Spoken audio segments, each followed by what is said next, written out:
This is your home for the Chieftains. Tonganoxie Sports Live. Tonganoxie Sports Live is presented by Kansas Insurance, locally owned and operated. Kansas Insurance agents have years of industry experience. Learn more at kansasins.com.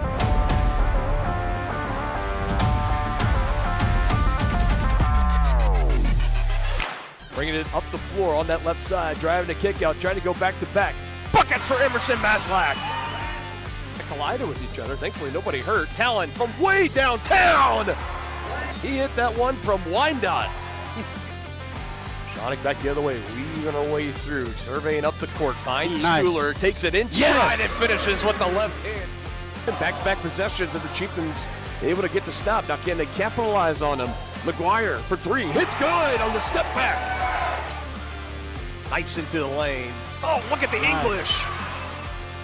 Rowe, Steinfeld back to Carlton, gets around Marsh, count the bucket.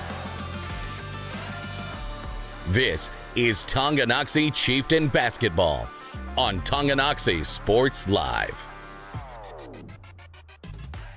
Well, you hop on 69 Highway, you head south for about 78 miles or so, and you'll find yourselves where we are tonight, Denny, live at Fort Scott High School in historic Fort Scott, Kansas. A pair of varsity matchups on deck as your Tonganoxie Chieftains take on the Fort Scott Tigers, as always presented by Kansas Insurance. See how they can help you protect what matters most by calling 913-369-6600. Dylan Funk, Dennis Drennan. We're here live inside the quote-unquote Tiger Dome is what they call it here. It's a pretty neat atmosphere, I must say. We got a pair of very thrilling games on tap, particularly this girls matchup. Let's talk about the Lady Chieftains. Big winners on Tuesday on the road at Lewisburg, 67-38, a way to bounce back from a week ago when we last saw them, losing by 10 at Bonner Springs High School. So they are now 12-7 overall, 6-4 in Frontier League play. They open up that game at Lewisburg on an 11-2 run, really set the tempo, never looked back in that one, and mostly because on the back of Alyssa Shonick, you want to talk about a record-breaking performance, a triple-double. She recorded 23 points, 10 assists, and a new school record, 13 steals. How often do you get the points, assists, steals triple-double, Denny? Yeah, that's a difficult one to get, but nonetheless, Alyssa puts it in the books. And she gets it done along with 23 points put up. You had Jayla Herrera also in double figures with 14, going 4 of 4 from downtown. And Addie Schooler had 10 chipped in as well to go with 7 blocks. So a well-rounded win for the Chieftains. 7 different scores in that game as well. So passing the rock around very well, very efficiently, getting everybody in the scoring column. And this is the only game this year they have against Fort Scott. And this is a pretty important one when we're looking at postseason, because postseason in a couple of weeks, we're going to be right there in the thick of things. And 2 weeks from tonight, we're going to be talking about sub-state finals and championships for both boys and girls happening. And you're looking at this Tongi team, comes into tonight ranked at number 10 in 4A East. And the opponents, the Fort Scott Lady Tigers, led by their 5 seniors. They are currently ranked number 8 in 4A East, and it's the top 8 that get the home sub-state game in the first round, Denny. So this is a big chance here for the Chieftains. Down in 2 spots, you have a chance. You beat Fort Scott. By the time next Monday rolls around, you can have a chance to leapfrog 9 and 8 and claim that last sub-state home game with the final about 3 games to go in the season. Yeah, but the head-to-head contest there's a lot of weight put on that. So, yeah, it's an important night for the Chieftains. They need to come out strong, make a statement, and try and climb that ladder even more. Just like the Chieftains, so Tigers also coming off a win last night against Lewisburg. They beat the Wildcats 68-33. Pretty close, similar margin of victories for both the Chieftains and the Tigers. And Fort Scott winners of 5 of their last 6 coming into tonight. They do have some other common opponents with the Chieftains. They have played Paola, and they have played Bonner Springs on top of Lewisburg. And Fort Scott averaging about 50 points in every one of those contests and winning by 10 or more points, 3-0 against Frontier League opponents. And they've only lost once here at home in the Tiger Dome, 5-1. They love to play here. The only loss coming to 5A Andover. Outside of that, they've handled their business. Lady Chieftains looking to change that here, pick up a massive keystone victory this season for Coach Eckert and his team on the hunt to try to get a home sub-state playoff game. Doesn't get much better than what we got on tap here tonight. We'll have more for you in the SNS Body pregame show when we return. At Kansas Insurance, we know one size doesn't fit all. In fact, our whole mindset is based on customized policies for you and your families. We're local, and we do what we do because we care about you. Think of us as brokers for your insurance needs. Working with Kansas Insurance gets you the award-winning service and attention to detail that only an independent agency can provide. All across Kansas, we're here to help you manage and plan for all types of risk. Contact a local agent today. Kansas Insurance. Local, independent, serving you. A great collision on the field? Awesome. An awesome collision on the road?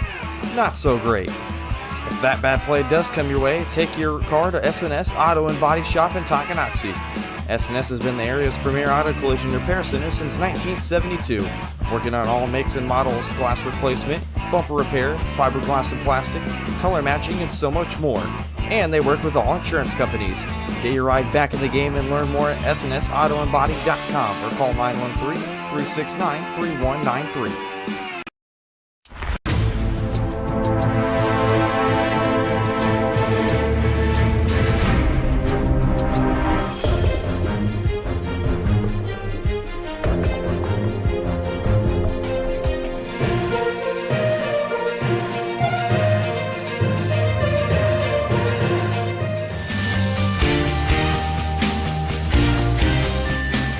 For a winning team, contact White Birch Properties, the real estate MVPs.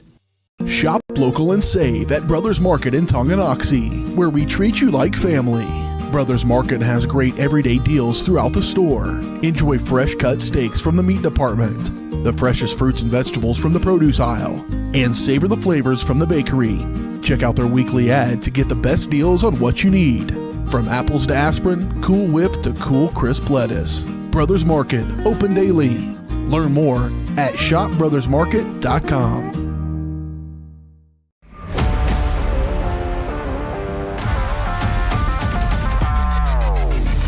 He's a lockdown defender. No doubt about it, as we're continuing on here. The S&S Body pregame show on your home of the Chieftains, Tonganoxie Sports Live. They've been the place to go to in Tonganoxie for auto body and repair work since 1972. Get your ride back in the game. Learn more at snsautoandbody.com or call 913-369-3193. About 4 minutes to go until we get starting lineups and tip-off in the girls varsity matchup. It's time for our players spotlight tonight, presented by Brothers Market. Brothers Market, where they treat you like family. Looking over on that Fort Scott side, I mentioned 5 seniors who are going to be out on the floor tonight, and this bench for Fort Scott, they go pretty deep. You're going to see about 12 to 14 different players rotate in tonight. Depth is definitely going to be a factor, but on top of all the players, you'll see Abby Gorman, the 5'6 senior. She wears number 2.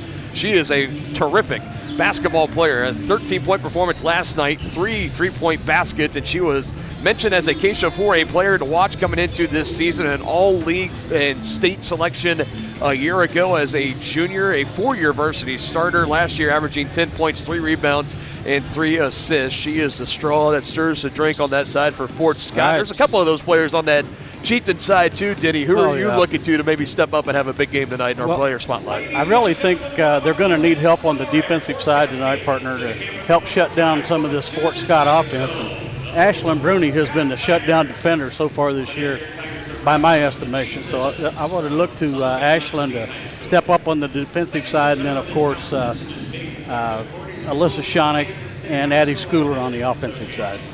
Always a good battle, no matter what. Bruni, we mentioned her defensive prowess, it's been terrific coming down here in the stretch. And, of course, Alyssa Shonick, she's been hot with scoring. She's had 21 or more in 4 of the last 5 games, and Schooler having 10 points in the last game out this week against Lewisburg. It's going to take another one of those kind of efforts to get this win on the road. A vital matchup with a lot of postseason implications on the line. Number 8 Fort Scott against number 10 Tonganoxie. Starting lineups and opening tip are up when we return. You've been watching the S&S Body pregame show on Tongi Sports Live. Does your roof have possible storm damage? Looking to get solar panels? Or is it just simply time to get it inspected? That's where Balmer Roofing and Solar come into play. Balmer Roofing has a combined 40 years of experience with JAF Master Elite and Emerald Pro contractors. The Balmer family and their team are ready to give your house a brand new roof or solar panels at an affordable cost with a 50-year warranty. Life has mishaps and they want nothing but your customer satisfaction.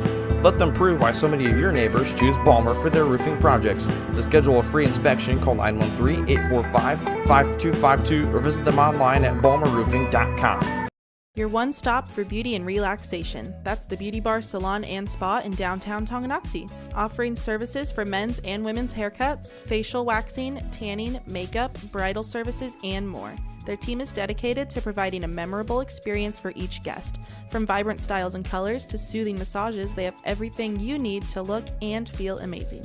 To make an appointment, call 913-347-2957 or visit them at 414 East 4th Street in Tonganoxie. There are places where all roads lead to families providing for their loved ones and their community, where friends are found down every street.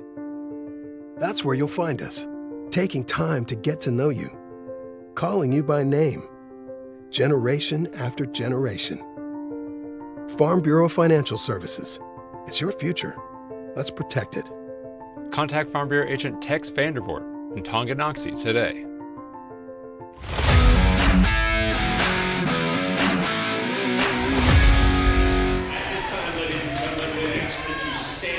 Time to sit it down. We're getting ready for our starting lineup tonight presented by Crookham Construction. It does sound like we are going to have the playing of the national anthem coming up here first, so we will step aside for a brief moment, sit it down for those Crookham Construction starting lineups here in a moment.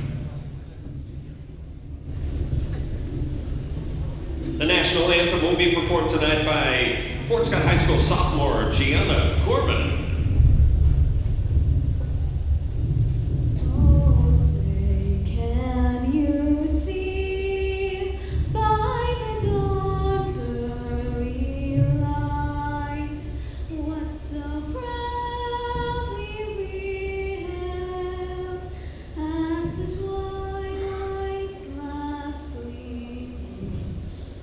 Whose broad stripes and bright stars through the perilous fight o'er the ramparts we watched were so gallantly streaming, and the rockets' red glare, the bombs bursting in air, gave proof through the night that our flag was still there. Oh, say does that star-spangled banner yet wave o'er the land of the free and the home of the brave?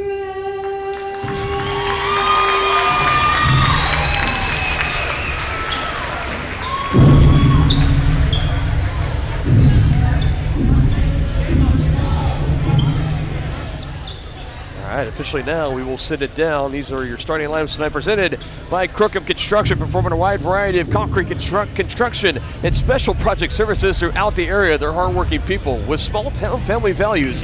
Find more information at crookhamconstruction.com. The starting lineup for our game tonight. First, for our guests, the Chieftains, a 5'4" senior number 1, Alyssa Shawnee.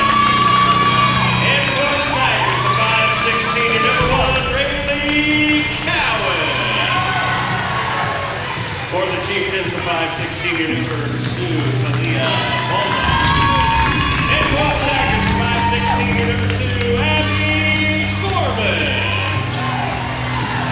For the Chieftains, a 5'7" sophomore number 12, Ashley Rudy. And for the Tigers, a 5'9" senior number 20, Claire McElroy. For the Chieftains, a 5'1" senior number 22, Jayla Herrera. And for the Tigers, a 5'9" senior number 24, Aubrey Yarden. Finally, for the Chieftains, a 6'1" junior number 33, Addie Schuler. Wrapping up the lineup for the Tigers, a 5'9" senior number 25, J.C. Rogers. Your Fort Scott Tigers. The Chieftains are coached by Changes in the lineup for Coach Eckert. The 5 for the Tigers. Senior with Cowan and Gorman. Senior Claire McElroy. Senior Harvey Yorick.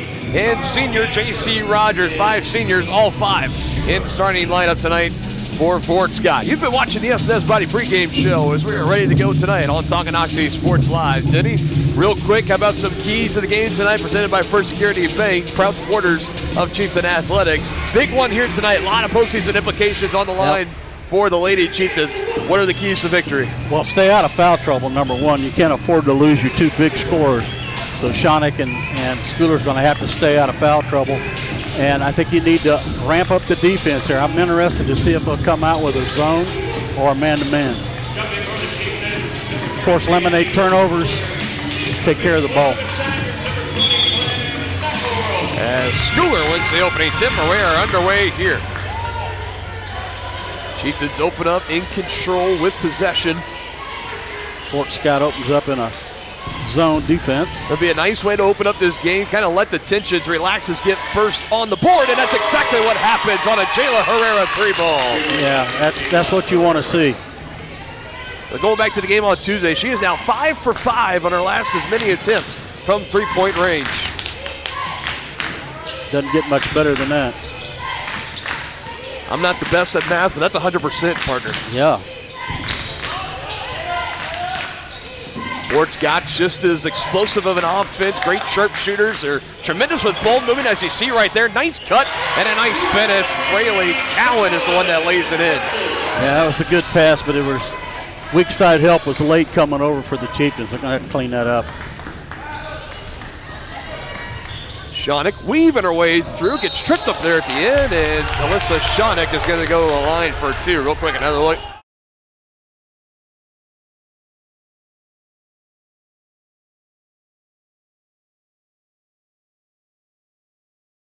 She's wide impressive, open. Yeah.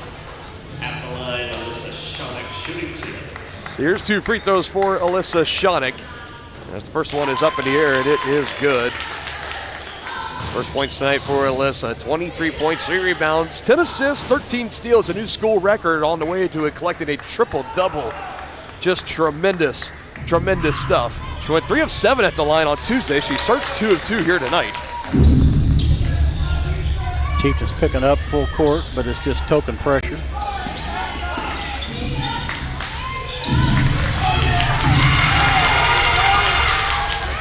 Tigers still in control of it. It's Rogers that controls for the time being. Tight, aggressive defense here for the Chieftains, up 3. Bruni trying to poke it away from Gorman. She drives right, stops. Chieftains are in a man-to-man. And that's out of bounds. That's a turnover on Fort Scott. And you can tell the energy in this place, it is electric right now. And mostly because we're over here on this Chieftain side. A lot of Chieftain fans in front of us. You hear the rattling and the stomping in the stands. This is highly regarded as one of the better kind of high school atmospheres in high school basketball in the state of Kansas here at Fort Scott High School. And we're getting a little bit of a taste of that just a few minutes into this one. As Claire McElroy picks up the foul. That's the second team foul on the Tigers. Shonick will inbound right over on the far side, right in front of the Tiger student section, showing out in good forces for this girls game as Shonick can't make the 3, but Schooler takes that board underneath. We're looking to clear it back out as she hits to Bruni. Bruni, last second handoff to Herrera. Her 3 will not go, but again it finds its way to Bruni. Couple of chances here. Another 3 doesn't go for Herrera. Still loose, kicked forward. And after when it's all said and done, it's going to go off the shin of Aubrey Yarick. Really, it was kind of in that territory. Yeah. Could have been called a kick ball anyways, but I think it went off her shin.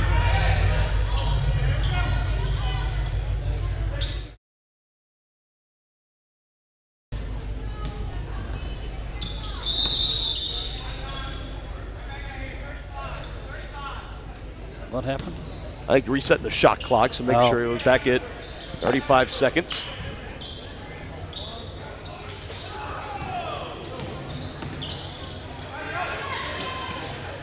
Tigers again bringing some pressure, not fully committing as Chieftains work right through it. Shonick Hesitation, and a lay-in is good for Alyssa Shawnee. Nice, nice little scoop shot she's got. It's just hard to stop. And that hesitation, the stutter step, too, making her way through the lane. Very decisive of where she takes that Euro step and that scoop shot, like you mentioned. She's lethal with it. Here's a long two on the near side, and that one will fall for Aubrey Yarick. Would have backed up just another about half foot or two. It would have been a 3-ball, but instead it goes for a 2. And now this one throw up and ahead. Herrera can't track it down. Chieftains turn it over for the first time.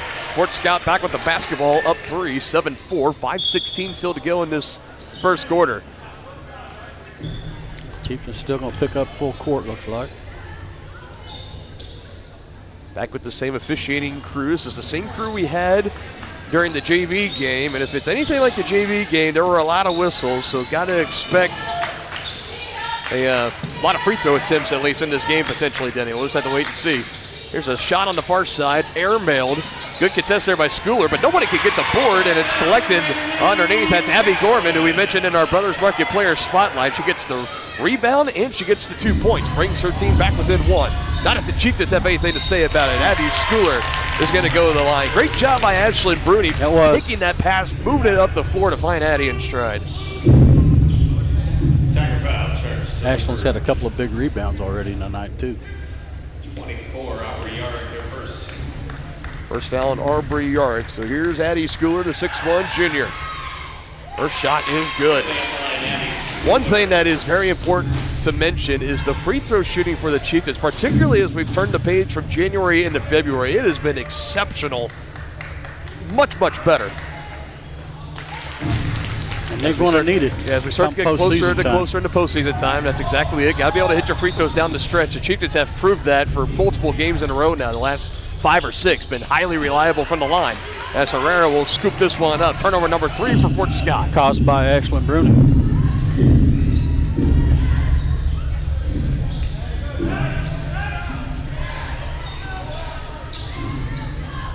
Oh, she's wide open. They're daring her to shoot it. Almost deflected. Now Shawnick's going to drive in, take some contact, try to pass it off late to Leah Baldock, and a whistle and a foul. He's going to come here against Fort. Yeah, we'll be against Galea. And that's the first of the game for the Chieftains, as Kaylin Weehee and Lynn Johnson are both going to check in for Tonganoxie. Coach Eckert on the bench here still. For the second game in a row, former head coach, now I guess part-time assistant coach Mitch Loomis is on the bench as well. He was there Tuesday in the win against Lewisburg. He's back here tonight, so always good to see Coach Loomis around and involved with this girls basketball team, getting a front row seat, quite literally, hanging out on the bench right now. Chieftains still holding on to that 3-point lead. Here's a baseline drive, plenty of space for Gorman, and she lays it in for 2. You gotta get that weak side help to come on over. That's twice they've been slow. Shawnick almost lost it, shovels it to Johnson, who flares it to Herrera. Her 3-ball is offline. Weehee underneath with the rebound. That's an air ball, I think. I guess they're gonna say it hit rim because they put a fresh 35 on the shot clock. Chieftains will take it. Quick pass. Schooler with the power dribble. Can't get it to go off the glass. I like that move, though. I like her being aggressive and attacking her rim like that. Throwing it up ahead. This is Lorelei Clark that eventually gets a hand on it. She's guarded by Johnson. She drives right. Hesitation. Back it down. J.C. Rogers lost it on the way up, and it goes out of bounds. And it will stay down here with Fort Scott. Chieftain fans trying to contest, saying that should be Chieftain basketball, which, off first glance, I can see it, but of course officials always have the better view down low, so we defer to whatever they say, as this one's kicked out of bounds by Alyssa on the inbound. Head coach for Fort Scott, Pishon steps in his 12th year here at Fort Scott, a 4-time Southeast Kansas Coach of the Year, a 2-time sub-state champion. He did it in his 2nd year and his 10th year at the helm, 2014 and 2024, respectfully. Former college basketball player at Independence Community College. As this 3 is off, long board, over to the baseline, it's out of bounds, off Herrera, and it'll stay here with the Fort Scott Tigers. Check in for the Tigers, number 20, Claire McElroy. As we will see Claire McElroy come back into the game, and Rayleigh Cowan will check out. Again, it's going to be a lot of rapid substitutions for this game for Fort Scott. not unusual to see them check in upwards of 12 to 14 players, if not even more per game. They carry in over 20 players on the varsity roster. According off the programs they hand you at the front doors here. There's a strong rebound for Addie Schooler. Up the floor, pushing the tempo. Johnson, little running floater, does not fall. Rebound by Aubrey Yark as she brings it across the timeline. Going through multiple Chieftain defenders. Shonick almost swatted it away. She goes for a second time. And I believe Alyssa caught her with the body, and that is going to be a foul. Or are they going to get it on Herrera? They will get it on Herrera.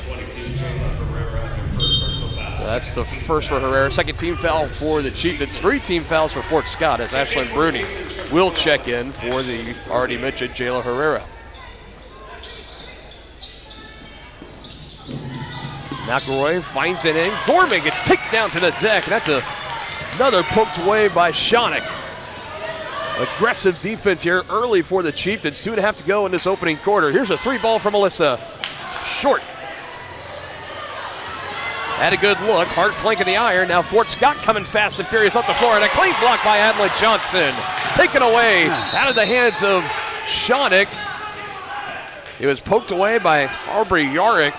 There's a lot happening there. When it's all said and done, I believe Alyssa Shonick picks up the foul, and that's her first.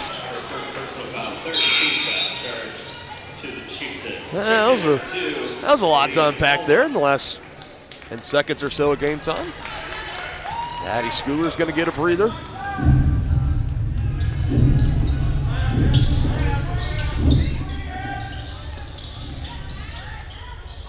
Left-hand floater is pure swish for Lorelei Clark. And the Tigers have their first lead of the night. It's 10-9. Now a deflection and a takeaway. Second takeaway for the Tigers. Abby Gorman lays it in for 2.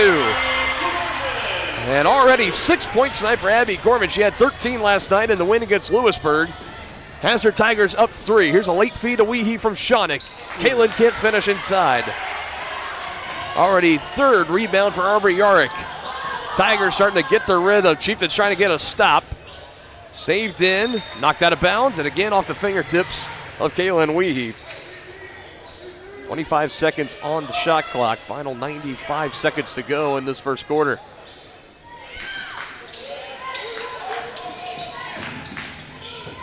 Out to Clark, squares the shoulders, takes the 3 and knocks it down.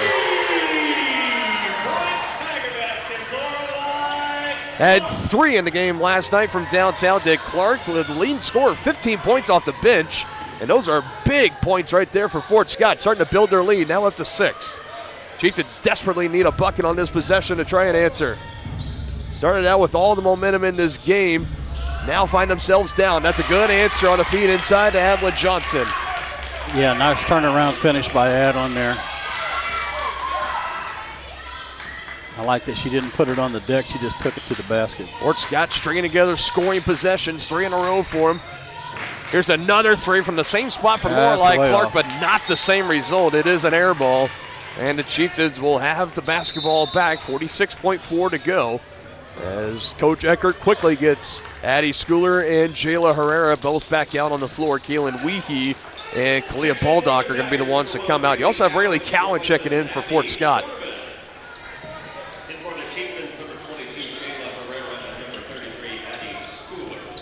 So a big bucket here can make it a 1-point contest potentially.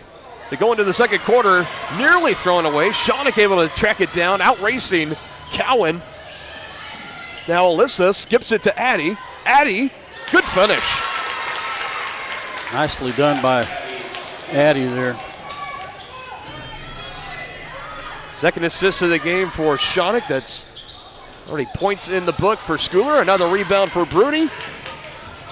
And the Chieftains now a chance a bucket could take the lead. Under 10. Schooler up near the top to Shonick. Takes a couple of dribbles, now under 5. Wants a screen. Goes opposite. Shonick, multiple defenders, and she's tripped up. And the whistle was blown first, and Alyssa Shonick is going to go to the line for 2. Or no. They're going to call it on the floor. Okay, call it on the floor. So that's the second on Aubrey Yarrick. That was the 15th foul, but we're going to reset as we move on to the second quarter. Good one here from the Tiger Dome in Fort Scott, Kansas. 15-13. Fort Scott with the lead as we head to the second. You're watching Lady Chieftain basketball on Tonganoxie Sports Live.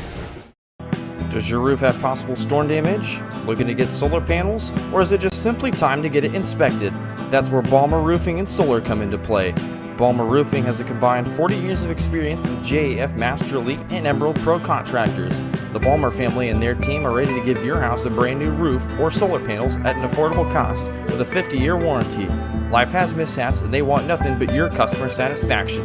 Let them prove why so many of your neighbors choose Balmer for their roofing projects. To schedule a free inspection, call 913-845-5252 or visit them online at balmerroofing.com. Inviting, connecting, serving, and growing. That's Grounded Coffee House in downtown Tonganoxie. Enjoy the best cup of coffee in town 6 days a week and pair it with freshly made from scratch pastries, muffins, cinnamon rolls, and so much more. Plus, check out their beautiful event center, Grace Hall. Perfect for your next gathering, celebration, wedding, and party. All profits go towards local and international charitable projects and organizations. Drink local, support local at Grounded Coffee House. Place your order for dine-in or carry-out at groundedcoffeehousetonganoxie.org.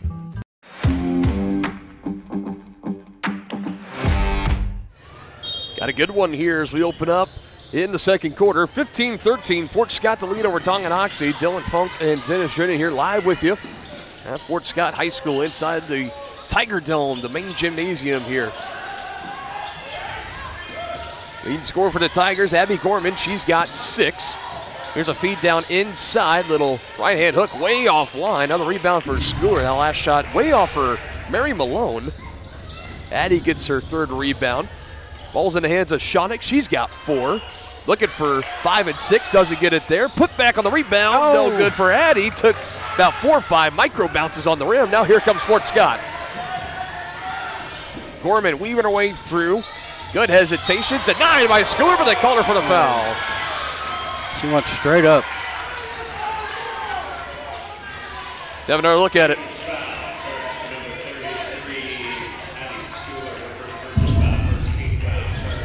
I think there at the end, she kind of came down a little bit. Must say, I think they're going to say she got her just enough on the wrist or the forearm. Addie doesn't like it, but that last second kind of raked down trying to get the ball. I think ended up getting the arm instead, but the first shot no good off the iron. The 5'6" senior Rayleigh Cowan.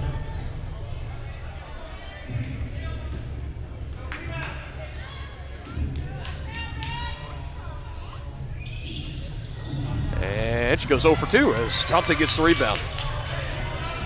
2 big misses at the line by Fort Scott. Still within 1 are the Chieftains. At least 1 score.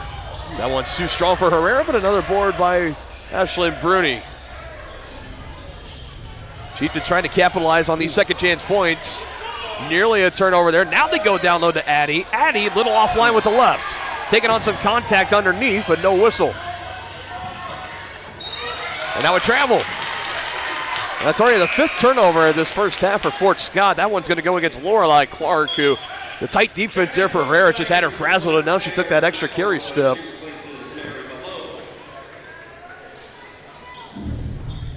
Five turnovers for Fort Scott, 3 for Tonganoxie. Chieftain offense trying to retake the lead, but they turn it over instead. Deflection. Here comes Fort Scott. Both these teams love to push the tempo up the floor, but can't finish with the lay-in is Clark.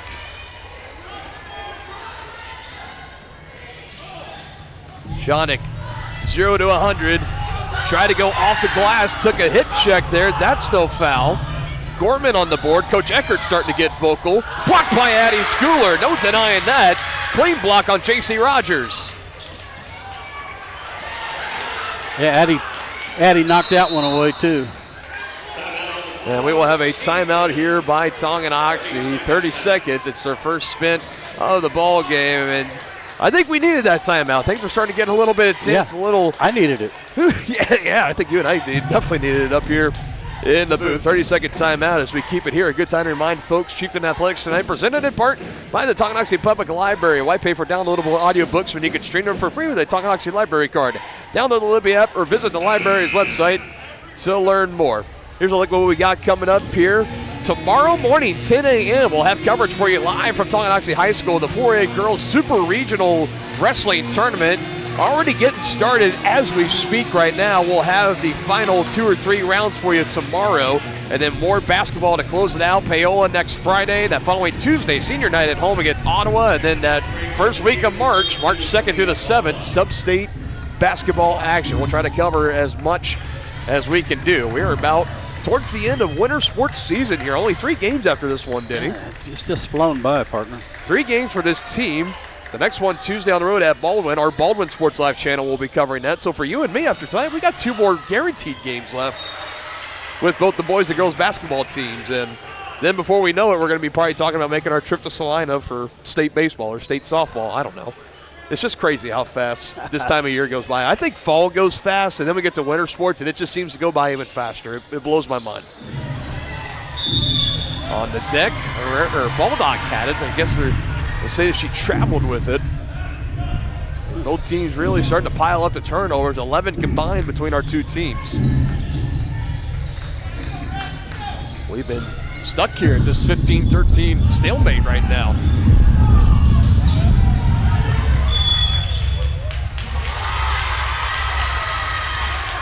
Double dribble.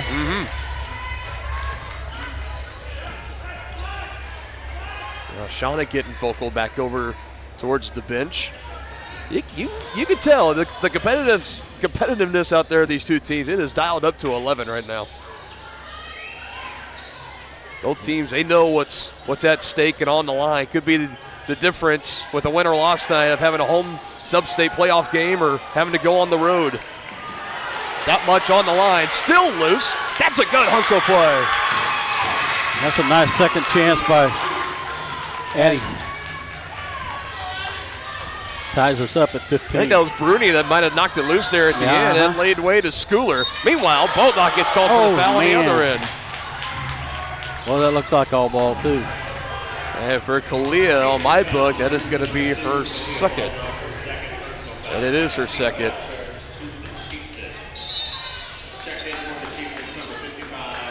Well, we did warn that this is the same crew. We saw them. I mean, they only run 2-man crews for JV games, but there's still 2 of the 3 officials out there. We saw them during the JV game, Denny, and they were a lot of whistles in that one. And that's kind of proven to be the same here at the 5:05 mark of the second quarter.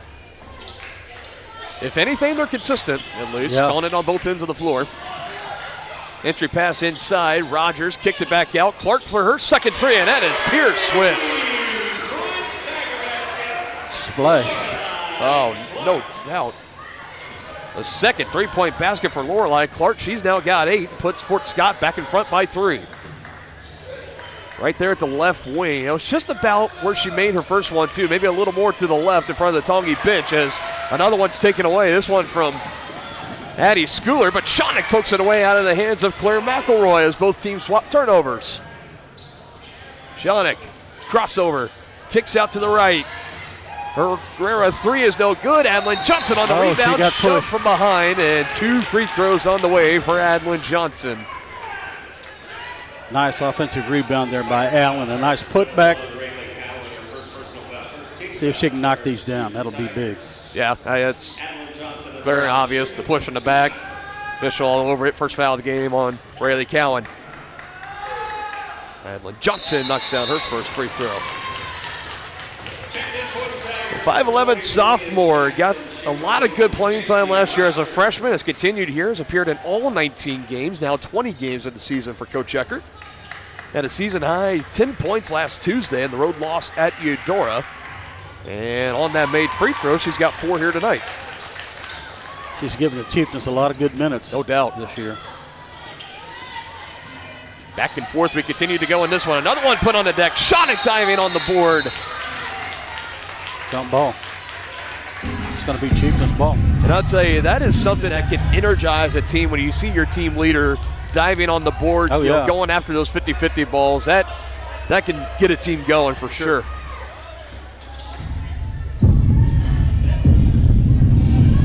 Take it to the rack. There you Johnson, go, Adlin. yes, off the heel. Nicely done, Adlin. Gives the Chieftains a 1-point lead. Oh. from the left elbow, too strong. Adlin Johnson with the rebound. So 6 points, 3 rebounds so far for Adlin. She's putting together a good first half. Yes, she is. Here's Shonik. High off the glass, can't go. Oh my goodness, what a rebound for Schooler, and count the bucket. Yes? Or is it an over the back? Yeah, they're going to get her in over the back.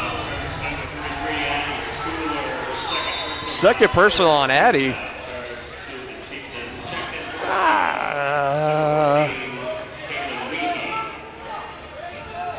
I don't know, Denny, what do you think about that? Well, it could have gone either way, but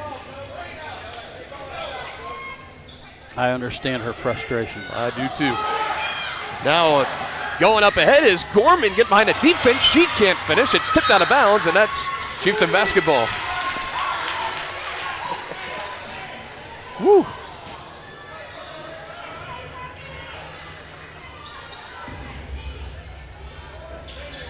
This has been a fast and furious first half, has it not? It really has. My goodness. I love the energy. This has been great from the players on the floor, the coaches on the bench, the fans in the arena here. It's palpable. It's on the deck. No one running after it. It's going to be a free scoop up.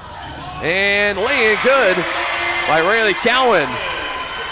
As Herrera and Shonik both just kind of paused momentarily, and Cowan just ran after it, picked it up. I think they thought it was going to go out of bounds, but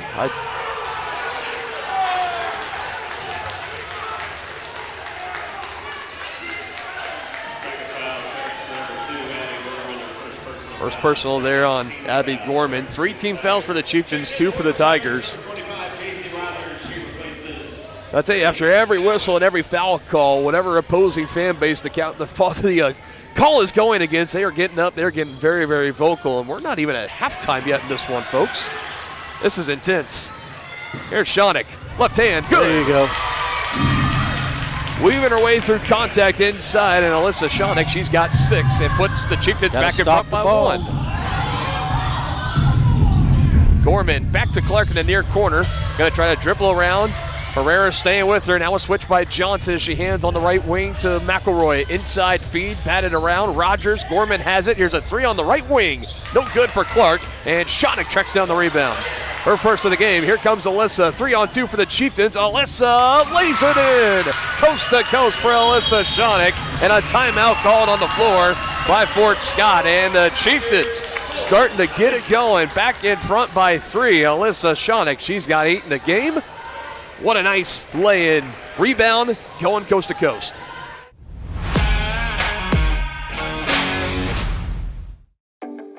Midwest Chiropractic Center is a friendly and caring clinic providing comprehensive care for your chiropractic, rehabilitative, and fitness needs. Upon entering one of our offices, you are treated like family. The staff cares about your health, and their approach to care proves it. With 3 locations in Tonganoxie, Lansing, and Bonner Springs, plus some Saturday hours, Midwest Chiropractic Center is dedicated to offering affordable, gentle chiropractic care. Midwest Chiropractic Center, getting you back to active.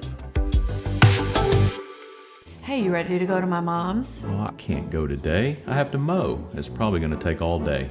Well, that's too bad. Don't work too hard.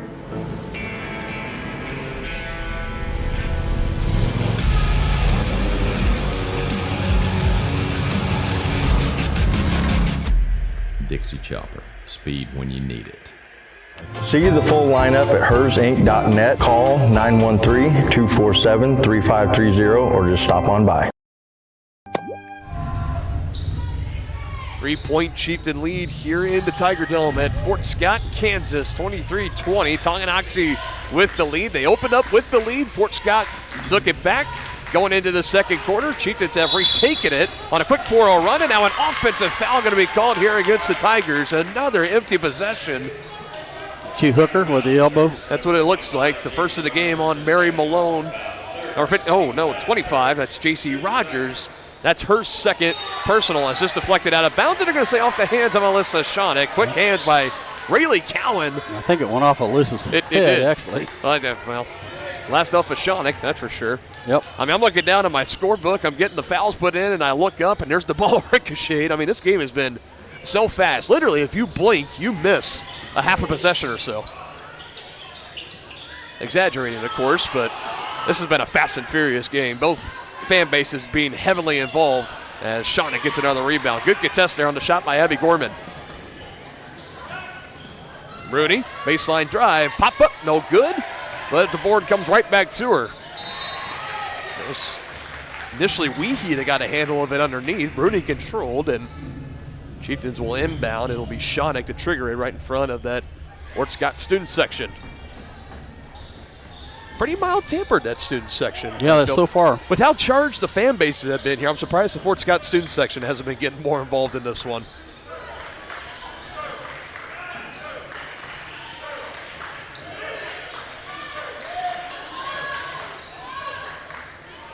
Johnson at the elbow, trying to fit it inside to Weehee, and it's no good. Deflected out of there. That was number 20, Claire McElroy, that got a piece of it. Ninth turnover for the Chieftains. Here's a three from Gorman in the near corner, and it's splashed down. McElroy found her, fed it to her, and now a travel here on Tongi, and that is turnover number 10. Ooh. As Baldock will check back in. So with Baldock in, you got Herrera, Johnson, Shonick, and Weehee. You're 5 out for the Chieftains. Cowan and Gorman, the two leading seniors for this Fort Scott team, they've been out here pretty much the entirety of this first half, maybe the exception of 30 seconds or so. Late feed to Gorman, batted around inside and a reach in, and who are they going to get this on? You got Baldock, you got Herrera, and for Kalia, that is her third personal. Coach Eckert's going to make a quick substitution. Ashlyn Bruni is going to come right back into the game. Kalia Baldock, that'll do it for her in this first half. We'll see how long, if she comes out to start the third quarter or if Coach Eckert waits a few minutes after picking up her third personal. Yeah, kudos to Coach for setting Addie Schooler here. We don't want to pick up that third foul. Bruni, a little out of control there. Still tracks down her own miss. One rebound away from setting a new season high already for Ashlyn Bruni. She's been active on the board. Goes it in on the final 30 seconds before halftime. Here's Herrera, drives in the lane. Good pass to the right block to Weehee, and she's fouled. That was a nice find by Jayla Herrera. And she's going to give Kaylin Weehee a chance to earn 2 points at the line and put Tonganoxie back in front. Our third tie of the game. It's been a well-contested game. That's what you would expect against two teams that are just separated by one spot in the 4A East rankings. Number 8 for Fort Scott, number 10 in Tonganoxie.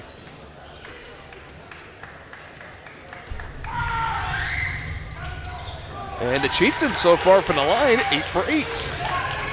Boy, that makes a big difference. Puts them up by 2. Chance for the final shot for Fort Scott as Gorman brings it across the timeline. She's leading the Tigers in scoring at 9 points. Throwing it out as she falls to her backside, avoids the travel. Here's Clark, put on the deck. Tight defense for Bruni, but they're going to call her with a foul. Man, I don't know about that.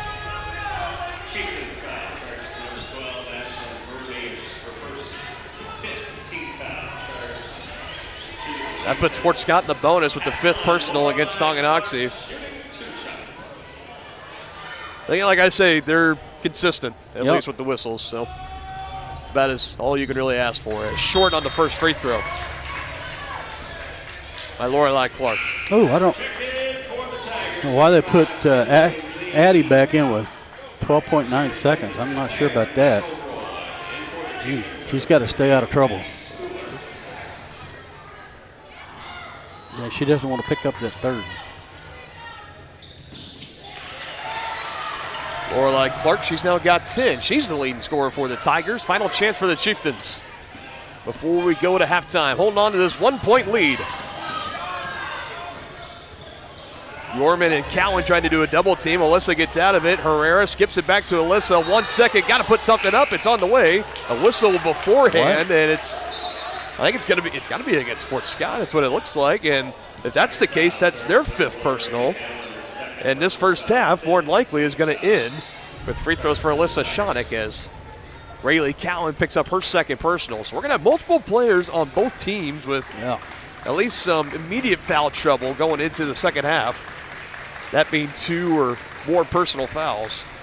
And Alyssa shooting at the line on the season, 65%. She's been 75% or better at the line in 5 of the last 6. She had a slump on Tuesday. She went 3 of 7, 43% in the win against Lewisburg. So far tonight, she's 2 for 2. And now that Fort Scott student section trying to get loud to throw her off here. First one is on the way, and it's good. High bounce off the back heel, enough to get it to fall. Nice soft touch. Shanik now with 10 points. You got Herrera with 3, Weehee with 2, 6 for Addie Schooler, 6 for Adlin Johnson. This has been a strong first half for the Chieftains. We're going to break it down coming up in the White Birch Property Realty Executives halftime show. With more work to do in the second half as Tongi's going to try to close out this game strong. And to end this first half, 10 for 10 as a team from the free throw line. That is tremendous stuff, as that late court heave is no good from half court from Claire McElroy. We'll be back. White Birch Property halftime show. Chieftains with a 3-point lead, 27-24 over the Fort Scott Tigers.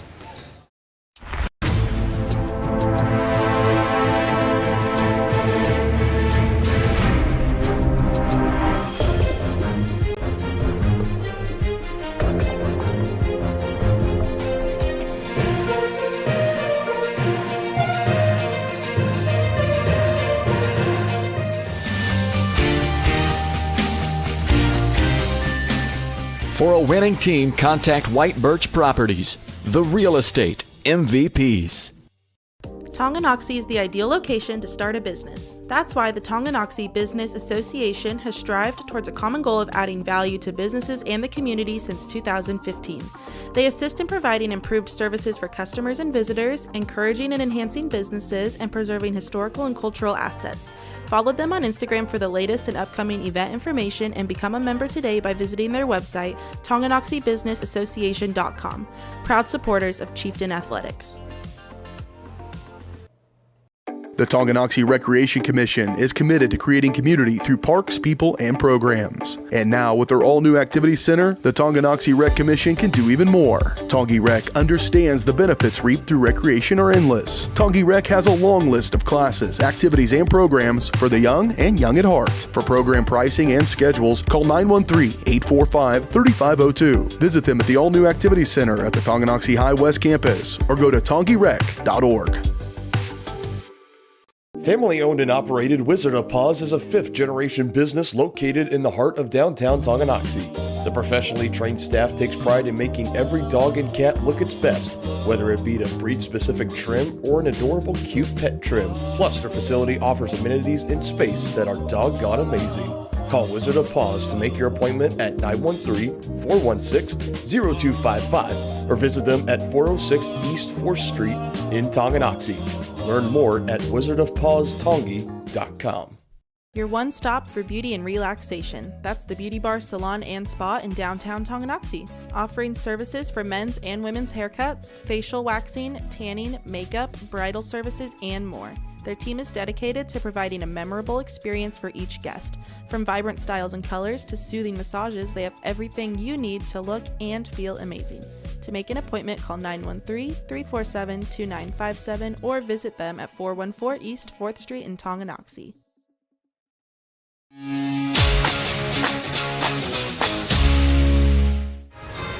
What a dandy of a ball game we have after the first half here in the girls varsity matchup. 27-24, Chieftains with the lead over the Tigers. A battle of two top 10 teams in 4A East. A battle potentially with a win for whoever team tonight would lock up possibly the final home sub-state playoff game in a couple of weeks. There's a lot on the line here tonight. Chieftains hold on to that 3-point lead as we welcome you to the White Birch Property Realty Executives halftime show. White Birch Properties is ready to help you buy or sell that next house and lead you to success in the real estate game. Visit them at 1203 State Avenue, Suite B in Tonganoxie, or call 913-417-1007 to speak with one of their agents today. Dylan Funk, Dennis Renner here live from the Tiger Dome at Fort Scott High School in historic Fort Scott, Kansas. We got first half totals for you. First, for the Chieftains, Alyssa Shanik, the leading scorer right now. 11 points, 2 rebounds, 2 assists, and 4 of 4 from the free throw line. Kalia Baldock, no points yet, 2 rebounds, 1 assist for her. Ashlyn Burney, no points, 6 rebounds, and no assist in that first half. Her next rebound will give her a new season high. on the season. So something to keep an eye on in that second half for Ashley Bruni. Kaylin Weehee, 2 points off the bench, 1 rebound, no assist, 2 of 2 from the free throw line. Jayla Herrera, her 3 ball to open the scoring in this game. That's all she was held to. 3 points, no rebounds, 2 assists, however. And you got Addie Schooler with 6 points, 4 rebounds, no assists, 2 of 2 from the free throw line, 6 points, 4 rebounds. As well for Adlin Johnson, 2 of 2 from the free throw line. How about mirrored set lines there for Addie and Adlin?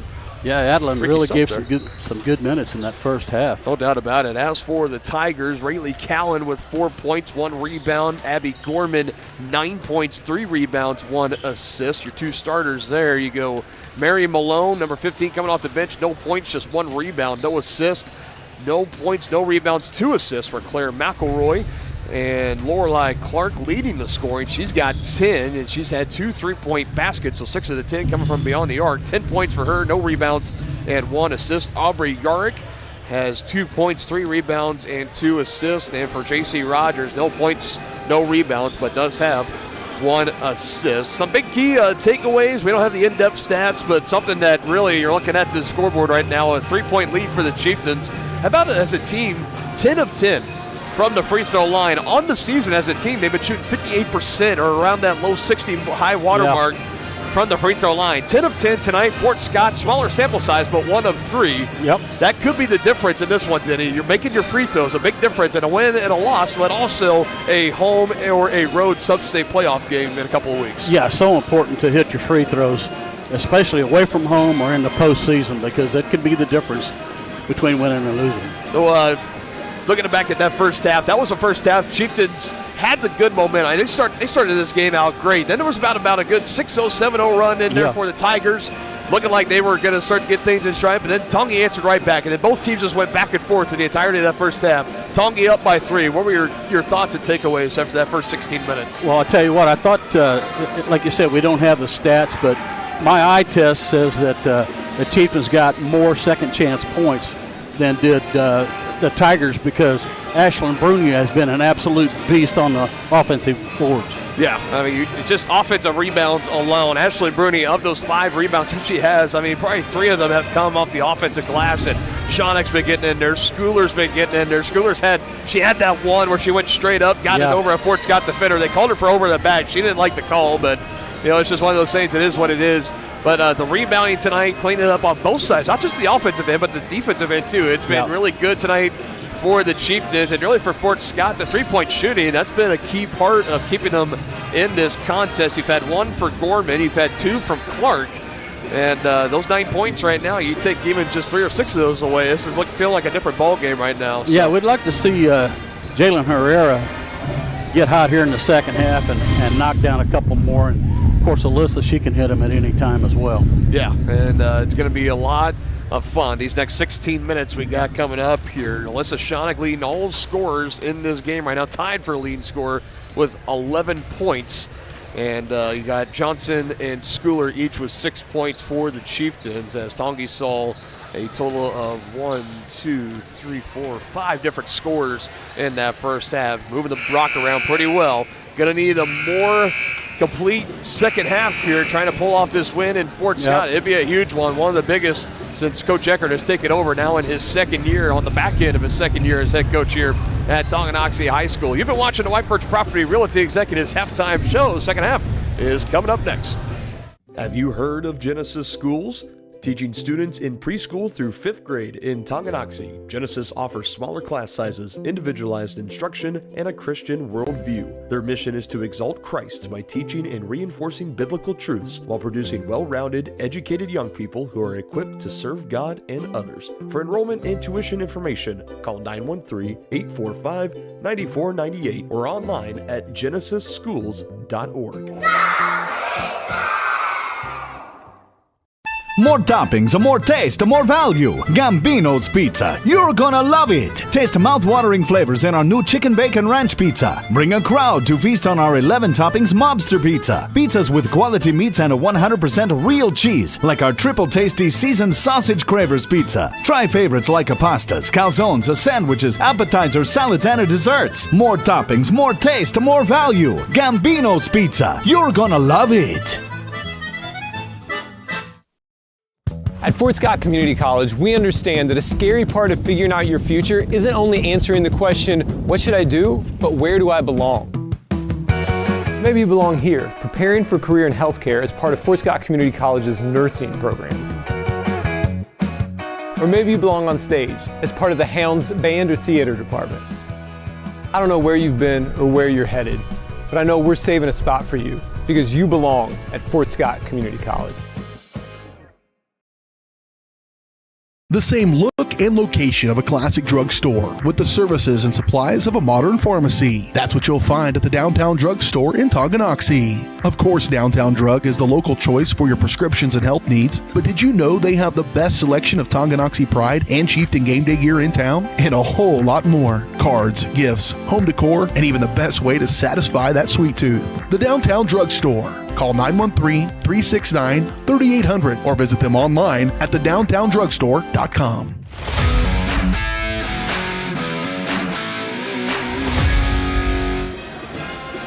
27-24, a three-point lead for the Chieftains to open up this second half.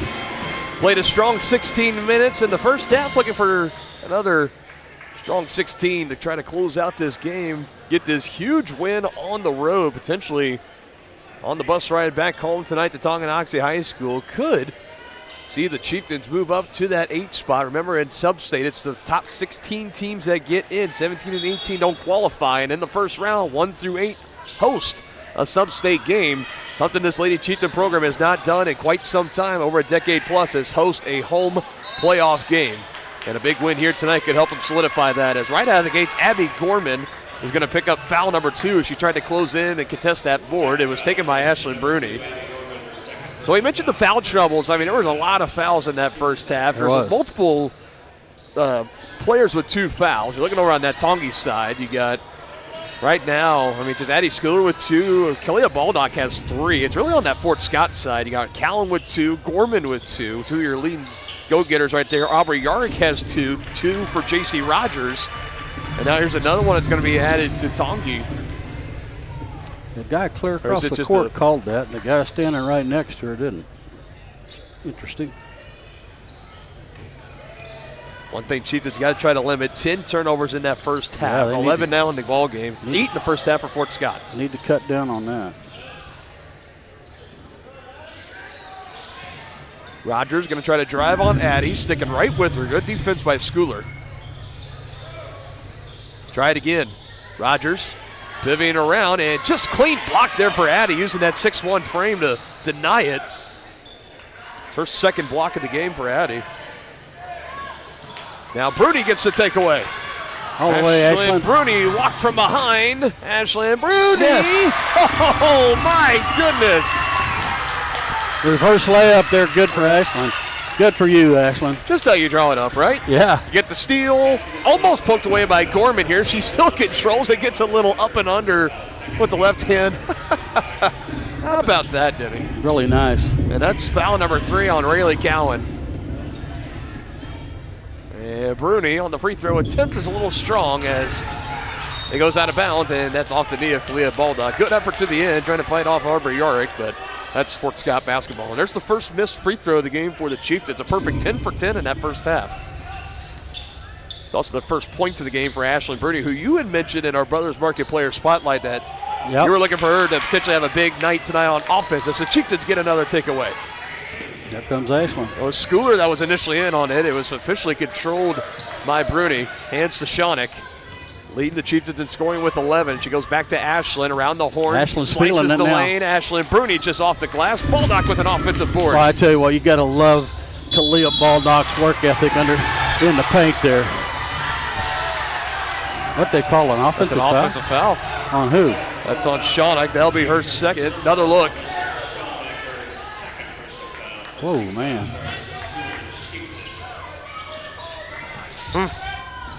Meanwhile, here comes Fort Scott back down the floor, down 5. And they turn it over.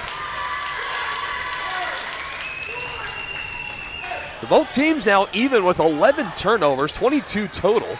Yeah, Chieftains need to score off of these turnovers. It's been a game. There's been some sloppy, kind of messy plays, but then there's been others like that little lay-in one by Ashley Murray where it's just like, that's just beautiful basketball. This game's had a good variety so far. Gorman hits the deck, trying to pass it off. Nobody home. Here's Schooler, little crossover, quickly hands the ball knock right back to Addie. Power dribble. I like it. Schooler. I was waiting for the and one whistle, but it never came. But Addie gets the points on the left. She's now got 8. Finished my thought there. Yeah. Leah Baldock, I mean, she's doing yeoman's work in there on defense and in the paint, man. I'm telling you. As that's just going to be a clean strip. It's going to go out of bounds. Last off Claire McElroy. And already 4 turnovers in this third for Fort Scott. Still about 5.5 to play. Yeah, Kalia's got a motor on her. Well, we mention it all the time. She's not going to be one to give you 15, 20 points a game. Yeah. Stat pad, none of that. But everything in between, those plays that don't show up on the stat sheet, that's where Kalia Baldock thrives. And that's the kind of player that Coach Ecker needs down low. And she's happy to give those minutes, too. Right on cue. Right on cue. Right back. Right on cue. Girl.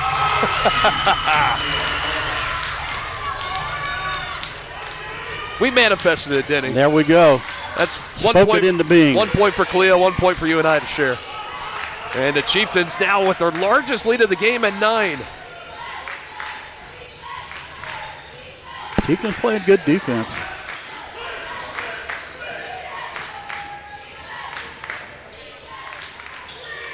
That's just a good ball movement there and a good look. A first bucket for J.C. Rogers, and it took until about the 4:50 mark of the third quarter for the first field goal of this second half for Fort Scott.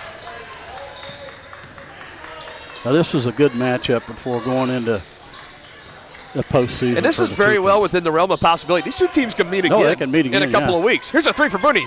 Little strong. It's on the deck. Guess who's on the deck? It's Fort Scott that comes away with it.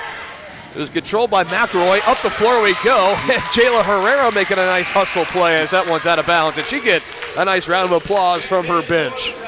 Gets helped up by her teammates. Appreciate that hustle.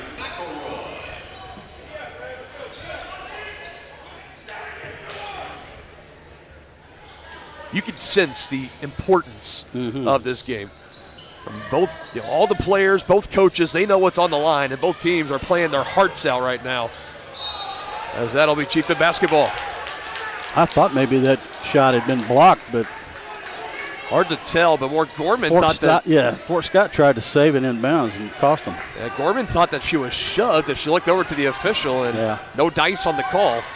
Herrera, deep 3. You betcha! Buckets for Jayla Herrera, and the Chieftains lead by 10. Haven't had a buckets call in a while. Thank you, Jayla. And now a takeaway. That momentum getting real comfortable on that Chieftain bench right now. Largest lead of the game at 10. A big bucket here could really force Fort Scott's hand at a timeout. Here's a drive and a kick. Herrera for back-to-back, but it's deflected. Shawnick saves it on the baseline, surrounded by 3 different Tigers. It's a jump ball, and it will stay at this end. There's another look at that deep 3 from Jayla Herrera on that last possession. Oh, my. Had time, took a dribble. Nice assist by Bruni. Shooting on the season from downtown, 36%. You do not want to leave her that wide open. On the deck again. This time Gorman gets in there. Shawnick still on the deck. Fighting with Yarrick right in front of the Chieftain bench. And that'll be another jump ball, and possession arrow quickly back in favor of Fort Scott.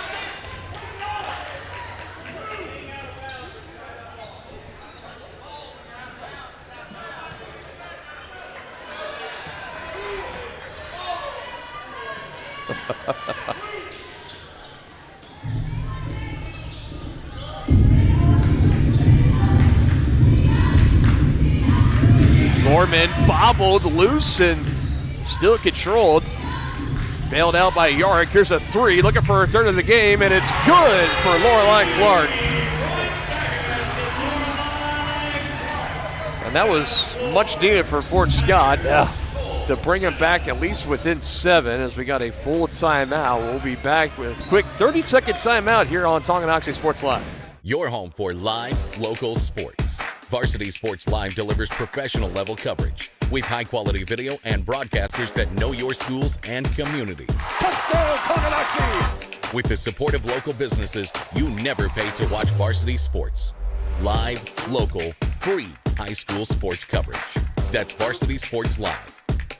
Grass gets it away. Moore's down the middle. And he makes the catch in the end zone. Touchdown, Trojans! Keep up with the action at varsitysportslive.com. Live, local, free high school sports. Second half action time presented in part by Wizard of Paws, Tonganoxie's family-owned pet grooming salon with a combined 48 years of experience.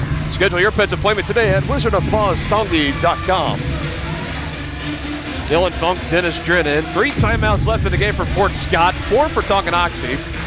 Chieftains have led in this third quarter by as many as 10. That last three-pointer for Lorelei Clark, the leading scorer in the entire game. She's now got 13, and her third three-point basket brings the Tigers back within 7. Couple of really key possessions coming up here for the Chieftains. Trying not to let the Tigers go on a run. Need an answer here. Johnson open on the left wing. She's clapping for it. Herrera will lob it over her way. Quickly inside to Shonick. Gets by the defender. And short on the lay-in is Alyssa. Oh, she missed a buddy. Yeah, she did. Yarick coming back the other way. Oh, nice block. Herrera got a hand on that. And now Schooler goes down to the floor, and I think they're going to call for the shove. Huh? That's her third.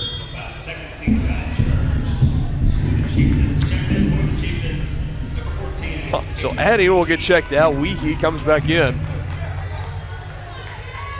Addie's still not a big fan of that call, coming back over to the bench. Neither am I, but nonetheless, we go forward. One dribble off the inbounds, no good off the glass for Yard. Johnson had the rebound, and another jump ball, and again, that'll be Tonganoxie basketball. Rebound number 5 for Adlin Johnson. Now continuing to put in good minutes, 6.5 rebounds in this game for Adlin. She's out on the floor right now with Herrera, Shonick, Bruni. Pressure here from the Tigers. Now you got to start worrying about a violation, and wise timeout spent here for Coach Eckert and Tonganoxie. And yeah, it was. He saved the possession right there. Fort Scott's contesting, saying that that timeout should have been granted or something on the floor was, I don't know what exactly was the issue. Wasn't in the 10 seconds yet, so I know that wasn't the problem, but again, it's pretty tense in here. Everybody knows all that's on the line as Chieftains Athletics tonight, presented in part by Kansas City, Kansas Community College. Whether you want to take classes in high school or after graduation, KCC is in your backyard. Check out how college can help you today at kckcc.edu.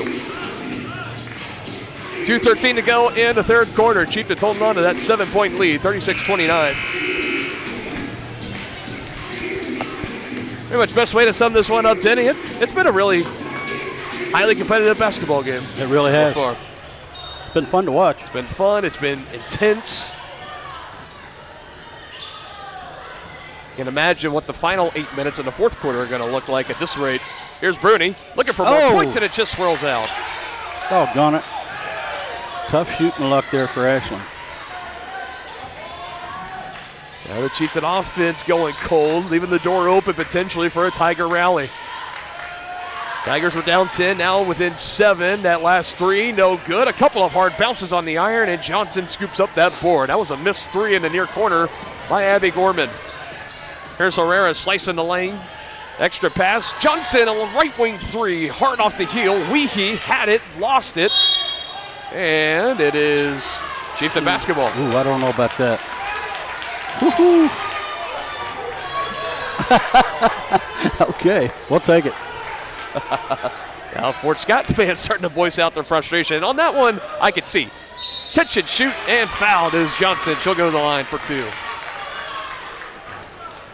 I mean, I know we're the Tonganoxie broadcasters here, but my, that was probably should have gone the way of the Tigers, but now a chance for Adlin Johnson. You know, it doesn't matter if you can't capitalize, if you can't make points off of a call like that. So here's a chance for Adlin.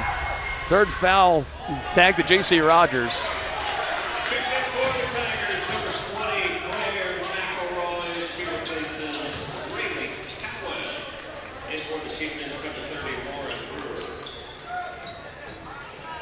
Tongi 10 of 10 in that first half, now 1 of 3, 1 of 4 from the line in the second half.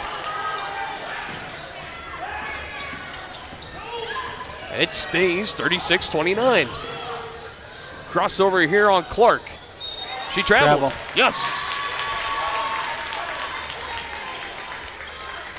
That late shuffle with the feet. That was, got the crossover, kind of almost poked away there by Herrera, just enough to throw the steps off of Lorelei Clark. Nice defense for Jayla. Yeah, we mentioned a lot, Ashley Bruni, how great she is defensively. Jayla Herrera, start putting some respect on her defensive play. Oh, yeah, no question. She's tremendous. Shonick, multiple defenders, and just short on the land. Almost had it wedged in. Was trying to split multiple defenders there at the end, just couldn't get it to go on the left side. Now Herrera takes that 50-50 pass, dangerous pass for Fort Scott. Here's Herrera, lost it, and it's out of bounds. That'll be Fort Scott basketball. A little too fast there for Jayla Herrera. A little bit out of control. Yeah, Claire McElroy that was chasing her all the way down the floor. Kind of threw her off her balance and got the ball out of her hands just enough. Getting a taste of her own medicine there was Jayla Herrera, unfortunately.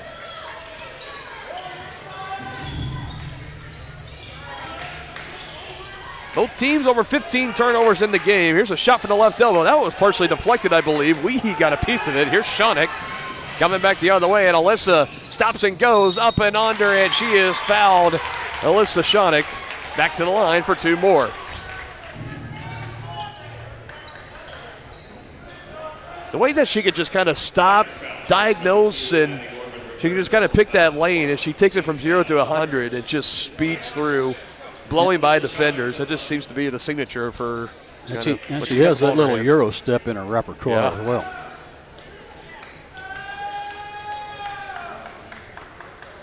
Shonick, 11 points in the game, back at the free throw line as she misses the first attempt. That's her first miss at the line. She was 4 for 4 prior. This is her 3rd trip. Ashley Bruni is going to check back in. And how great the free throw shooting was in the first half for Tongi. Haven't been able to carry that over so far here in the second half. Now have missed back-to-back, but Shonick knocks in her second.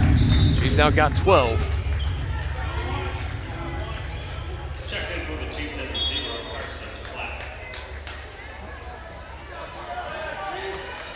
Chieftains have outscored the Tigers in this 3rd quarter right now, 10-5.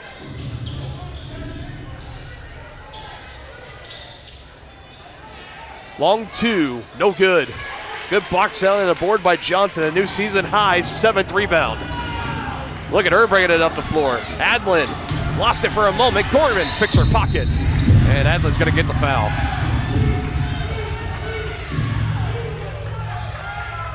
She was feeling it. Yes, she was. She picks up her first. I like it there. I like the feeling confidence there, getting the momentum going, and why not charge up the floor? Just try to take it. See what you can do.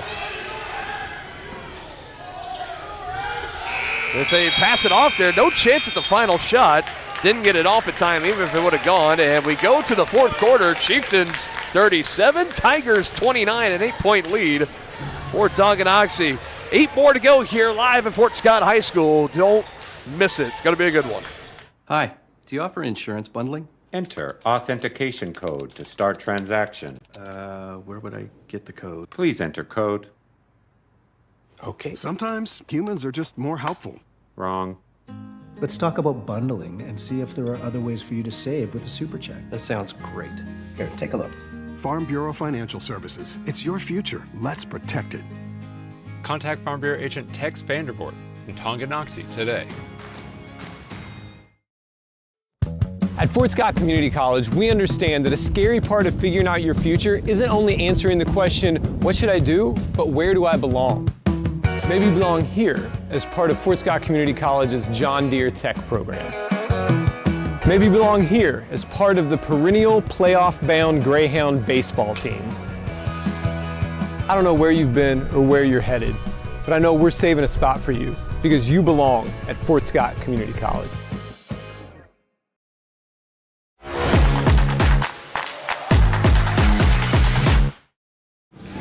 Start of the 4th quarter. 37-29, Chieftains, an 8-point lead, a good cushion right now. Trying to hold on over these final 8 minutes, steal a win in the Tiger Dome, have a happy bus ride home, roughly about 2 hours from here to Tonganoxie High School via bus. And Shonick just picked up her third. She did just pick up her third.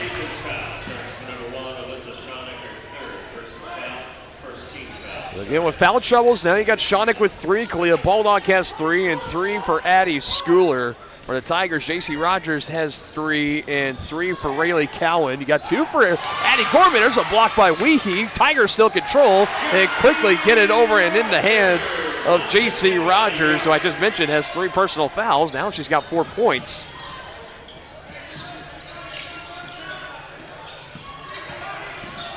Yeah, Weehee had the block, but that just went right over, found its way back to Rogers, and now Shonick is going to be fouled as she tried to dribble out of the way of the defense, and that's the 4th on Rayleigh Cowan. That's her 4th. It is.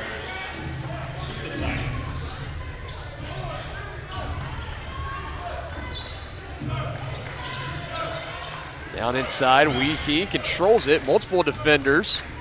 Tigers trying to trap, now it's Baldock, back up top near Shonick. Chieftains led by 10 points, the largest lead of the game in that third quarter. Tigers got within 6, now they're back down 8 on another lay-in for Addie Schooler, now in double figures with 10. Nice job by Addie there. And it's those kind of possessions right there, taking 20, 25 seconds, ending with 2 points, and just continuing to add on here, trying to close in what would be a clutch win to help their potential seeding come sub-state time in 2 weeks. Here's a 3, catch and shoot, no hesitation for Claire McElroy. That's her first bucket of the night. It's a big 3 for the Tigers. Brings them within 5, and now this one's thrown away. No, that was touched. Wasn't it? They're not going to say it was touched. Oh, I think Herrera thought it was touched because you saw her kind of let it go, where she could have reached out trying to make a play on it. Instead, she let it go. So clearly you and Jayla saw something that the officials did not. I had an obstructed view at the bar here at the mezzanine area, so I didn't quite see the Chieftains have switched to a zone because of those foul trouble. Leaves the perimeter open. Here's Clark on a 3, and it's no good. You got to rebound those, though. Weehee gets it. Chieftains need a bucket here. Tigers have made 5 3-point buckets in this game. Here's Herrera looking for another. She gets it. Big 3 right there by Jayla. Cannot overstate it, did he?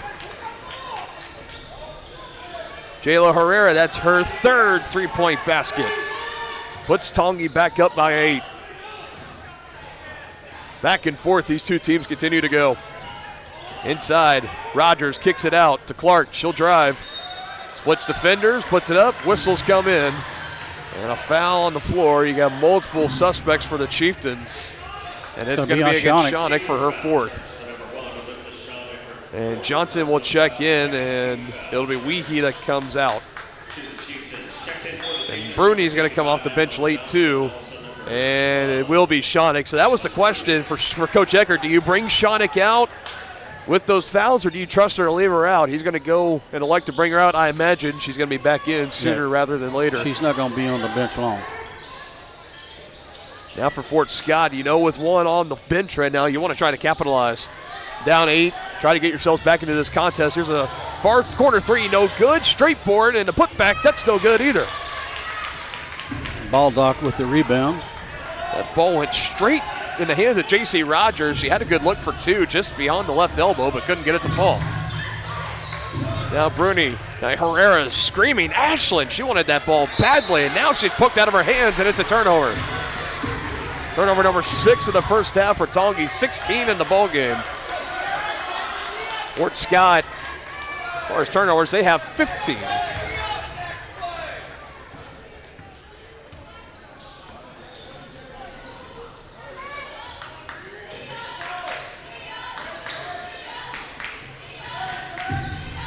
Here in the halfway mark, tight defense for Herrera, forces a Gorman 3, that's no good. Flat bounce off the back iron in the far right side corner for Addie Gorman.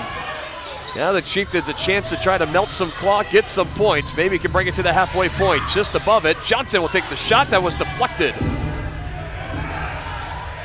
Yarick on the rebound, right by the baseline. That's her 5th. Here come the Tigers. Gorman with the handoff to McElroy going to that right side. Yarick back to McElroy. Her 3 ball. That's too long. Good block out there by Adeline Johnson. She's already had a new season high. That's her 8th of the ball game to go with 6 points as well. She has clocked many valuable minutes here tonight for Coach Eckert. Yes, sir. Halfway point of this contest. Chieftains with an 8-point lead, trying to hold on. Get this big win against the Fort Scott Tigers out of the Southeast Kansas League. Fort Scott number 8 in the 4A East standings, Tonganoxie number 10. Ball movement eventually is going to be taken away. Trying to thread the needle, it was Abby Gorman that steps in front of it. And Gorman going all the way near the left side, pitches it inside, and coming over late is Baldock. She'll get the foul. Yep. And that's number 4 on Kalia. So Baldock and Shawnick both with 4 personal. And right on cue, Alyssa Shawnick is going to the scorers table, coming back into this game in a moment. Here's J.C. Rogers to the free throw line. This is the first trip of the second half for Fort Scott, 3rd total in the game to the line, as Rogers makes the first attempt as Shawnick comes in for Baldock. Whew. She knocks this down as a 2-possession game. Playoff atmosphere in February. Yeah, you gotta love it. 2 for 2 at the line for J.C. Rogers. And like you mentioned, Diddy, it is now a 2-possession game, 42-36. 3.5 to go. As good as it gets in 4A high school basketball. Johnson, nice feed by Schooler. Yes. Nice finish, Adeline Johnson. Have a career night. Yeah, Adeline is having a night, partner. Tying a career best 8 points to go with her 8 rebounds. Could be, but when it's all said and done, having secured her first varsity double-double. We'll have to wait and see. Clark inside and a foul. And I think really your only worry right now for the Chieftains, of course, one to try to hold on to this 8-point lead, but most importantly, if you start to get bodies that foul out, Denny, we mentioned Shawnick still out on the floor with 4, Baldock on the bench with 4. That was only the 2nd on Johnson. I was worried they were going to give that to Addie because that would have been her 4th personal. And this one is rattled home on the first attempt for Lorelei Clark. You look at the Chieftains in these close kind of games by 6 or less, games decided by 6 or less points. They're 2-2 on the season, only 4 games. They've either been winning by double digits or they lose by double digits. Could be another one that comes down the stretch here tonight against Fort Scott, as they have now made 4 straight free throws, those 2 courtesy of Lorelei Clark. Leads the Tigers in scoring at 15. She had 15 off the bench last night, too, against Lewisburg. Bruni with some space as the Tigers starting to elect to go to a zone defense. Schooler wants it bad. Gonna give it to her. Posted up inside on Rogers. Good move, Addie. Turnaround is good. Addie Schooler, you didn't see her make that shot last season. Nope. Nicely done. That's the summer work and the everything else come to fruition right there. 12 points tonight for Addie. Yeah, all that time in the gym's paying off. And the Chieftains just continue to answer, continue to maintain an 8-point lead, under 2.5 to go. Driving a pull-up, mid-range, no good. Rebound, got to be careful. Shawnick, she lets it go, and Bruni takes the board.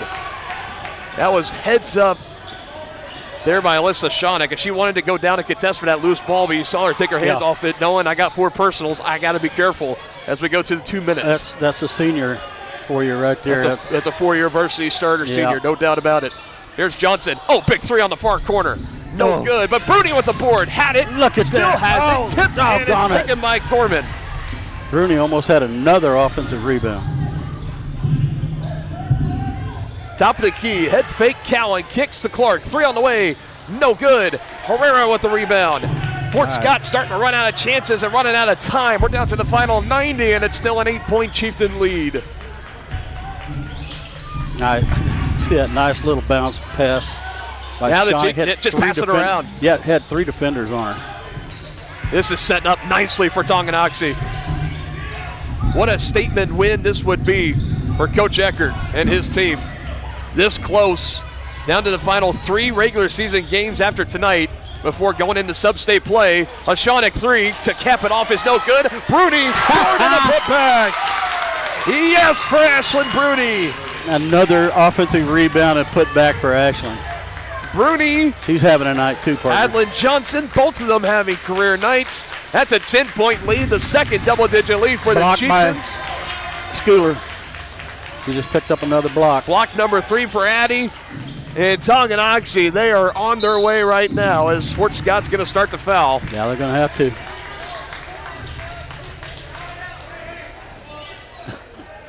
You are going to have the tough privilege of announcing one of these telling you. many candidates for our County Road Brewing Player of the Game. We'll have that for you coming up in the Brothers Market postgame show. It's a 10-point lead for the Chieftains. They started the game with the lead. Fort Scott took the lead. Foul on the floor, so bucket no good for Schooler. Fort Scott retook the lead about halfway through the first quarter. They carried it with them into the second quarter. Chieftains battled in the second quarter, took a 3-point lead into halftime. They stretched it to 10 in the third. They've mostly have kept between a 6 and an 8-point lead here in the fourth. Now they have it back up to 10. Shot clock is off. And time is running out for Fort Scott as Rayleigh Cowan, that's her 5th personal, so she has fouled out. And for Tonganoxie, when you're looking at the 4A East standings, as we're going to pull it up here on the K-Show website.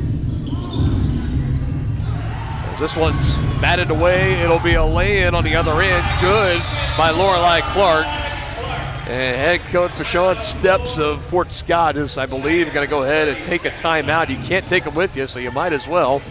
28.9. It's back to an 8-point game as we'll keep it here during this timeout. And we're in that territory right now, Denny. As long as you're not throwing the ball away, having 4 or 5 more of those like that, you should be getting out of here with a win. No question about it, partner. Shot clock is off. So again, taking a look at these 4A East standings. I'm pulling it up as we speak right now. Fort Scott in that 8th spot. Well, they actually, it's a late movement. They did move up to 7, so an even bigger win tonight for the Chieftains if they can hold on to this 8-point lead. You got in between them Santa Fe Trail and Hayden. So Tonganoxie at 10, Hayden High School at 9, Santa Fe Trail at 8, and Fort Scott at 7. So you are, in the case for Santa Fe Trail, their game tonight, they are at home against Osawatomie. So you're hoping for an Osawatomie win there, and for Hayden, they are on the road at Emporia, so you're hoping for an Emporia win there. Again, there's still 3 games after this, so still plenty to be determined. But for Tonganoxie, this is a big head-to-head win, as it could come down to potentially when it's all said and done. When you're looking at Tonganoxie and Fort Scott, if they're around that 8-9 bubble mark, the head-to-head would go to the Chieftains, and they would get that final home sub-state game in the first round. Big win nonetheless, partner. Oh, no doubt. This was a Fort Scott team, 12-4, 6-2, very much in contention for the Southeast Kansas regular season title. Shawnick knocks down the free throw. Pierce Swish. So Tonganoxie, their next 3 games, the final 3 games, Tuesday the 17th at Baldwin, and they wrap it up at home. Back-to-back games next Friday the 20th against Paola, and then Tuesday the 24th is senior night at home against Ottawa. And you're looking ahead just for this girls' side of things. All 3 of those big matchups, Baldwin and Ottawa in particular, both teams contending for home sub-state playoff games. You beat Baldwin in that overtime thriller all the way back. That was on January 6th. You've beaten Paola once already this year, 58-26 on January 13th, and you've been 0-2 on the season against Ottawa. You'll get them on senior night. No better time to get revenge and get your first win on the Cyclones than at home. Wouldn't that be something to clinch their home playoff? Ooh, that would be something. That could be. And that could come down to that. It very well could. There's still plenty that could happen in between now and then over these next 3 games. But, yeah, that could definitely set the table potentially for a thriller against Ottawa there when it's all said and done. Hey, stick around. We got the Brothers Market postgame show coming up in just a matter of moments. Chieftains still holding on to that 10-point lead. 14 points tonight for Alyssa Shawnick. Mind you, 4 points in this, 3 points in the second half for Alyssa Shawnick. I tell you what, Adlin Johnson, Addie Schooler's had another great game. Ashlyn Bruni's had a great game too. There's been a lot of key contributors tonight, and they needed them for Tonganoxie to get a win like this, what's looking like potentially a double-digit win on the road at Fort Scott. Gorman's going to take this three, try to trim it a little closer. She can't. Schooler with the rebound. Rebound number 7 tonight for Addie. It goes out of bounds. It's still Chieftain basketball. It's just trying to get it in here, this final 6.5 as Fort Scott. I mean, they're going to play to the final whistle. And it's in to Shawnick. She'll bring it up the floor. And perhaps one of the more marquee signature wins for Coach Eckert in his second year as head coach and for this team. Your final score, 40-50. Tonganoxie with the win. What a game, partner. You can say that again, Denny. What a game, partner. 10-point win for the Chieftains. We got a lot to break down coming up here in the Brothers Market postgame show. We'll break down final game stats, our thoughts and takeaways, and of course that County Road Brewing player of the game. So many options for Denny to choose from. Find out who he chooses when we return. Shop local and save at Brothers Market in Tonganoxie, where we treat you like family. Brothers Market has great everyday deals throughout the store. Enjoy fresh cut steaks from the meat department, the freshest fruits and vegetables from the produce aisle, and savor the flavors from the bakery. Check out their weekly ad to get the best deals on what you need. From apples to aspirin, Cool Whip to cool crisp lettuce. Brothers Market, open daily. Learn more at shopbrothersmarket.com. First State Bank and Trust is with you wherever you are with complete online banking. Cheering on the Chieftains once again? Why not pay your bills online? Waiting on your kiddos to get out of school? Seems like a good time to make a transfer. Or how about making a deposit from here? Back in the gym for another night? Why not get an e-statement while you cheer on Tongi? And of course, at First State Bank and Trust, you can always bank from right here. Come on in and see us and get your very own Chieftain card. To learn more about all the great ways to bank with First State Bank and Trust, go to firststateks.com. Charlie was born at LMH. We had a great team of nurses. Not only did they check in on us regularly, they always asked if we had questions, always made sure that we understood what was going on. I cannot say enough wonderful things about the labor and delivery, family birthing, and mother baby care team at LMH Health. We had to put our entire trust into their hands, and just everyone was so friendly and so supportive. Have you heard of Genesis Schools? Teaching students in preschool through 5th grade in Tonganoxie, Genesis offers smaller class sizes, individualized instruction, and a Christian worldview. Their mission is to exalt Christ by teaching and reinforcing biblical truths while producing well-rounded, educated young people who are equipped to serve God and others. For enrollment and tuition information, call 913-845-9498 or online at genesisschools.org. For projects big or small, Southern Star asks you to always call 811 before you dig. It's free, easy, and keeps our community safe. After calling 811, a professional will use paint or flags to mark buried utility lines within a few days. And calling 811 is the law. Hitting underground lines can disrupt utility service and cause serious injury. Safety is in your hands. Every dig, every time.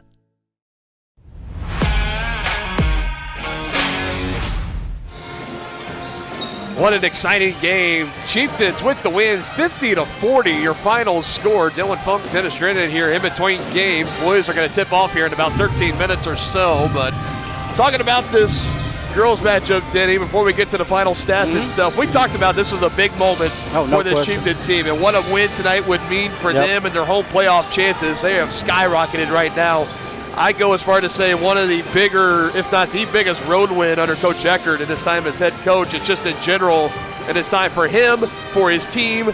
This was a signature win. Yeah, no question about it, partner. And like we said, it's a great matchup to get tuned up for the postseason. No doubt. And to come in and do it, it's one thing to kind of have a gutsy win, pull it out at the end by 2 or 3 or 4. They won by 10. Yeah. And this was a game where for that second half, they mostly fluctuated between a 6 and 10-point lead. It really wasn't in jeopardy beyond that 3-point lead coming out of halftime and then beyond. They really throttled in that second half, closed it out strong. Very impressive performance tonight for the Chieftains. Here's the final totals for Tonganoxie. Alyssa Shawnick, 14 points, just 3 points in the second half, but still enough from the rest of her team to help kind of pick up the slack. 14 points, 3 rebounds, and 4 assists for Alyssa. For Kalia, 2 points, 5 rebounds, and 2 assists. Ashlyn Bruni, 4 points, 8 rebounds, and 2 assists. Kaylin Weehee had 2 points and 2 rebounds.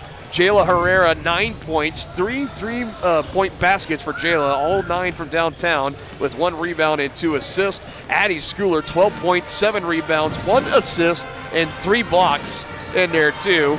And for your County Road Brewing player of the game for the first time this season, Adlin Johnson, 8 points, 9 rebounds, both of those being new season and career highs for 2 of 4 from the free throw line. Also had a block in there. And you had a tough decision to make. It took all the way to the final 30 seconds to a commercial break, but you landed on Adlin Johnson for a player of the game. And here's where what it came down to. Like we said, we could always give it to either Adlin Johnson, give it to Addie Schooler or Alyssa Shonick. But quite honestly, partner, with Kalia Baldock getting in foul trouble and the minutes that Adlin Johnson came in and the points and the rebounds and the blocks she had, I don't think they win this game without Adlin tonight. Maybe not. I mean, you're talking about you win by 10. She put up 8 points for you. Also hauled in 9 rebounds. She mentioned both the season and career highs for her in both of those categories. And not too long ago, she scored she had that double-digit point performance. So I guess it's not quite a career high in points, but she did have 10 points last Tuesday in the loss at Eudora. She had 6 last Tuesday in the game before this tonight at Lewisburg. You can tell she's been getting more comfortable. She's been getting more confident in her abilities. And to have a game like she did tonight in a moment where they really kind of needed that person to step up. You knew Schooler was going to bring it. You knew Shonick was going to bring it. It was kind of like, who else was it going to be? Right. And it was Johnson tonight. Shout out to Ashlyn Bruni, too, man. To 4 points, 8 rebounds. Both of those rebounds being a new season high for her. 2 assists in there as well. There was at least half of those rebounds for Ashlyn Bruni were on the offensive end, too. Yeah, for sure. Tremendous defense for her, too. Tracking down the boards. Both of them played terrific games tonight, but Adlin Johnson gets our County Road Brewing player of the game. County Road Brewing congratulates Adlin on being named player of the game. Rooted in the community, brewed for the journey. See what's brewing today at County Road Brewing in Tonganoxie. There's so many A names. Alyssa, Addie, Adlin, Ashlyn. Yeah. My goodness. It is a lot of fun watching A-team. these young ladies out here. That's perfect, the A-team. I love that. They're playing like an A-team right now. 13-7 overall go the Chieftains. They will be back in Frontier League playing their next game coming up Tuesday on the road at Baldwin against the Bulldogs, trying to complete the regular season sweep over Baldwin. You can watch that game coming up on Tuesday live on the Baldwin Sports Live YouTube channel. 1 down, 1 to go here from Fort Scott High School. Again, Lady Chieftains victorious 50-40 over the Lady Tigers of Fort Scott. A playoff caliber match, and these two teams could very well meet again in 2 weeks. We'll just have to wait and see. We'll get you set for the boys game. Go back to our SNS Body pregame show. When we return, you've been watching Chieftain basketball on your home of the Chieftains, Tonganoxie Sports Live. More toppings, more taste, more value. Gambino's Pizza. You're gonna love it. Taste mouth-watering flavors in our new chicken bacon ranch pizza. Bring a crowd to feast on our 11 toppings mobster pizza. Pizzas with quality meats and a 100% real cheese, like our triple tasty seasoned sausage cravers pizza. Try favorites like pastas, calzones, sandwiches, appetizers, salads, and desserts. More toppings, more taste, more value. Gambino's Pizza. You're gonna love it. For projects big or small, Southern Star asks you to always call 811 before you dig. It's free, easy, and keeps our community safe. After calling 811, a professional will use paint or flags to mark buried utility lines within a few days. And calling 811 is the law. Hitting underground lines can disrupt utility service and cause serious injury. Safety is in your hands. Every dig, every time. Hey, you ready to go to my mom's? Well, I can't go today. I have to mow. It's probably going to take all day. Well, that's too bad. Don't work too hard.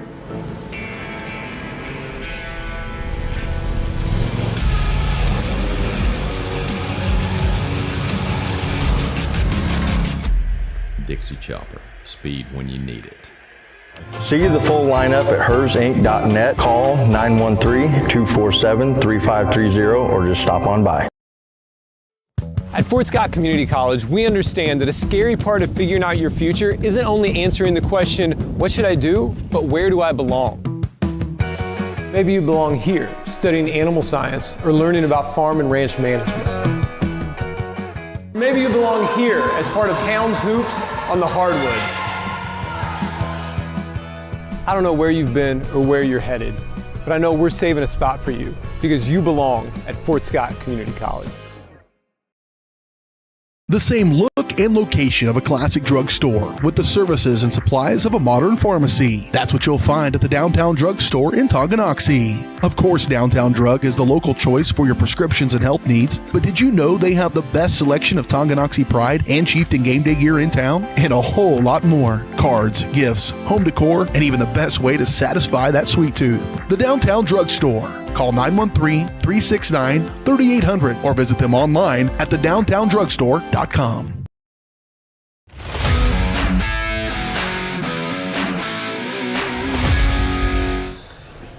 Welcome back here. Get you set for the boys' game as we cruise back to our S&S Body pregame show. Get your ride back in the game. Learn more at SNSAutoandBodyShop.com. I'll tell you what, Dane, with how fast and furious that first game was, a 10-point win for the Lady Chieftains, I needed that little break in between. I did Catch too. my breath a little bit. I know you did. That was a fun game. If this game is half as good as what we just had, we're in for another good one. As we got the Chieftains and the Tigers, both teams in the bottom half of the 4A East standings. Tonganoxie back at that number 17 spot. So as we close in, final 3 games, 4, including this game here tonight, left to go in the regular season. Tonganoxie currently outside looking in at a playoff spot. You got to be within the top 16. Tonganoxie back to that number 17 spot. 4-15 overall, 0-11 in Frontier League play as they take on Fort Scott tonight out of the Southeast Kansas League. Fort Scott number 11 in the standings. They come into tonight 9-7, 5-3 overall in their league play. Tonganoxie Tuesday on the road at Lewisburg. They lose to the Wildcats for the second time this year. 69-53 was your final score. That took their away record on the season down to 1-6 overall. They trailed, it was one of those where it was a close game too, because you go into the fourth quarter, they were down 45-41. Then they get outscored 24-12. Oh, wow. In that final quarter, really. So, I mean, the final score makes it look like it wasn't a good game, but that was not quite the case. It was actually back and forth. You had some lead changes, some ties in there, down by 4 to getting outscored by 12 in the fourth quarter to end up losing it. Lewisburg, very efficient from the field. They shot 52%, their total field goal percentage. And now Tonganoxie just looking to pick up that second road win of the season, 5th overall here tonight against Fort Scott, who they played last night against Lewisburg, and they took it all the way to the brink. Overtime was needed, and they got the win 69-67 against the Wildcats. They have lost 6 of their last 8 games coming into tonight, however. So despite wins in 2 of their last 3, they have lost 6 of their last 8. That overtime win against Lewisburg, that was one where in the second half, it's kind of like the girls' game we just had. The Tigers were down 8, 9, 10 points kind of through the entirety of it. Really got things going in the back half of that fourth quarter, tied it up with free throws at the end, and then put it into overtime. And it was a crazy sequence to win it where they had a block on the defensive end in transition, a lay-in for 2 to put them in front 69-67 and eventually hold on for the win. So a very taxing, emotionally draining, and physically draining win for the Tigers as they have a quick turnaround and take on this Tonganoxie Chieftain team. Looking at the common opponents, Fort Scott 2-0 against Frontier League teams. That win against Lewisburg. They also have a win against Paola, actually, it was a loss against Paola, so they're 1-1 against Frontier League teams. They lost to Paola 61-55, but they did beat Lewisburg last night. Very rare you see these two teams cross paths. Last time they did, it was 2 years ago in the playoffs right here in Fort Scott, Kansas, where it was the Tigers with a win 64-36. That was a sub-state semifinal matchup. Outside of that, these two teams, there's no recorded matchups going all the way back beyond 2005. So pretty confident in saying outside of that one playoff game, it's been a while. Yes, since they have been in the regular season, at least on the hardwood. We're going to have it coming up for you, the starting lineups and opening tip. Game number 2 between the Chieftains and the Tigers. We'll be back with more. You've been watching the S&S Body pregame show. The Tonganoxie Recreation Commission is committed to creating community through parks, people, and programs. And now, with their all-new activity center, the Tonganoxie Rec Commission can do even more. Tongi Rec understands the benefits reaped through recreation are endless. Tongi Rec has a long list of classes, activities, and programs for the young and young at heart. For program pricing and schedules, call 913-845-3502. Visit them at the all-new activity center at the Tonganoxie High West campus or go to tongirec.org. Tonganoxie is the ideal location to start a business. That's why the Tonganoxie Business Association has strived towards a common goal of adding value to businesses and the community since 2015. They assist in providing improved services for customers and visitors, encouraging and enhancing businesses, and preserving historical and cultural assets. Follow them on Instagram for the latest and upcoming event information and become a member today by visiting their website, TonganoxieBusinessAssociation.com. Proud supporters of Chieftain Athletics. Family-owned and operated Wizard of Paws is a fifth-generation business located in the heart of downtown Tonganoxie. The professionally trained staff takes pride in making every dog and cat look its best, whether it be to breed-specific trim or an adorable cute pet trim. Plus, their facility offers amenities in space that are doggone amazing. Call Wizard of Paws to make your appointment at 913-416-0255 or visit them at 406 East 4th Street in Tonganoxie. Learn more at wizardofpawstongi.com. Midwest Chiropractic Center is a friendly and caring clinic providing comprehensive care for your chiropractic, rehabilitative, and fitness needs. Upon entering one of our offices, you are treated like family. The staff cares about your health, and their approach to care proves it. With 3 locations in Tonganoxie, Lansing, and Bonner Springs, plus some Saturday hours, Midwest Chiropractic Center is dedicated to offering affordable, gentle chiropractic care. Midwest Chiropractic Center, getting you back to active. Families and business owners have trusted Mutual Savings Association for over 100 years. They offer checking accounts, online banking, personal and business loans, investment planning, insurance and retirement plans, and so much more. Their team specializes in creating a financial plan that is tailor-made to your needs to help you achieve your financial goals. Visit one of their 6 nearby locations, including downtown Tonganoxie, or visit their website msa.bank to learn more. Member FDIC. Your home for live, local sports. Varsity Sports Live delivers professional level coverage with high quality video and broadcasters that know your schools and community. Touchdown, Tonganoxie! With the support of local businesses, you never pay to watch varsity sports. Live, local, free high school sports coverage. That's Varsity Sports Live. Rass gets it away. Moore's down the middle. And he makes the catch in the end zone. Touchdown, Trojans! Keep up with the action at varsitysportslive.com. Live, local, free high school sports. At Kansas Insurance, we know one size doesn't fit all. In fact, our whole mindset is based on customized policies for you and your families. We're local, and we do what we do because we care about you. Think of us as brokers for your insurance needs. Working with Kansas Insurance gets you the award-winning service and attention to detail that only an independent agency can provide. All across Kansas, we're here to help you manage and plan for all types of risk. Contact a local agent today. Kansas Insurance. Local, independent, serving you.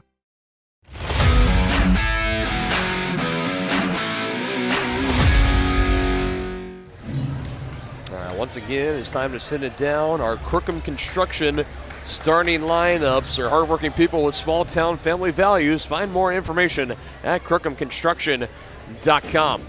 And now, basketball fans, the starting lineups for our game this evening. First for our guests, the Chieftains, 6'6" senior, wearing 0, Luke Brewer.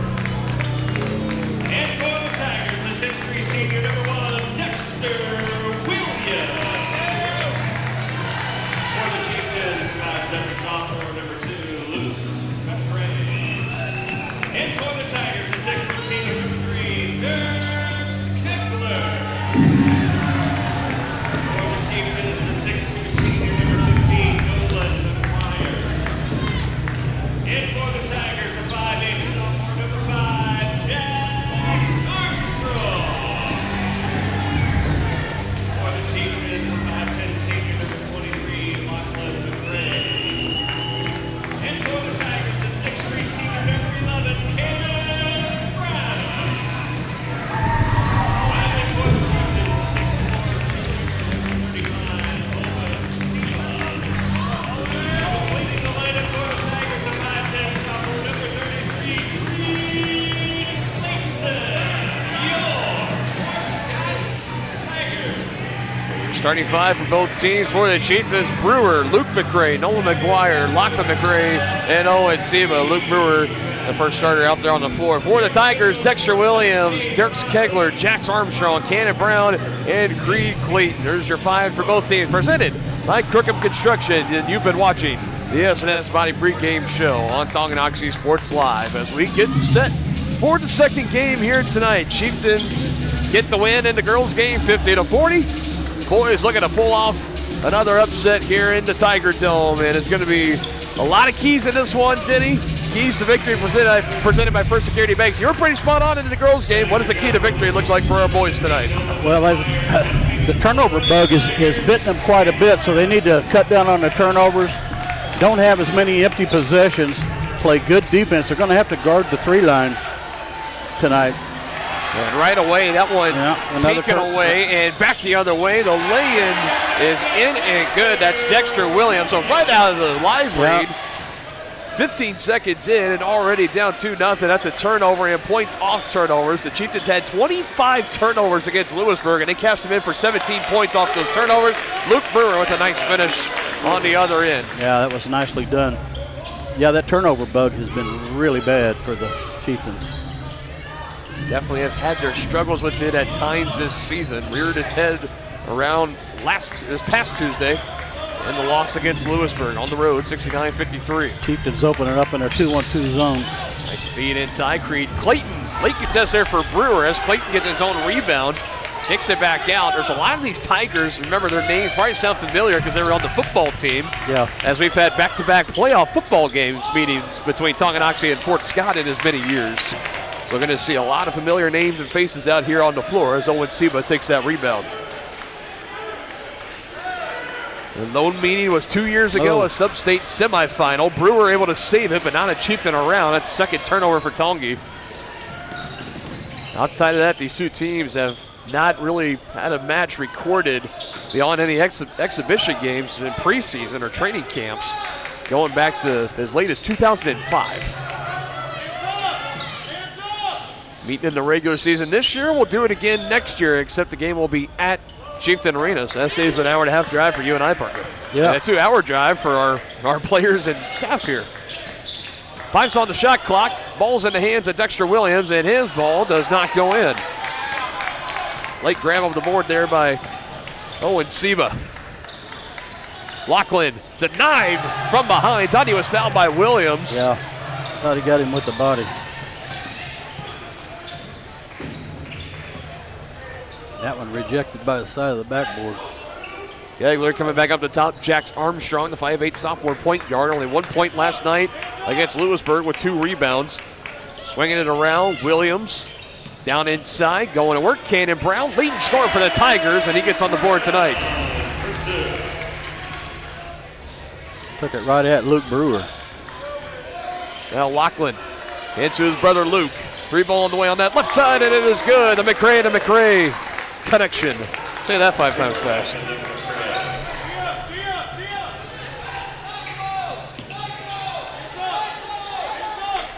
And the Chieftains have their first lead at 5-4.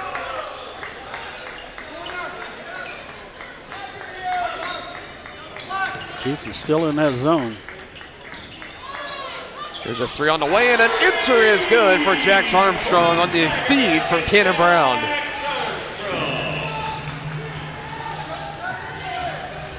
Limited last night, just 1 point.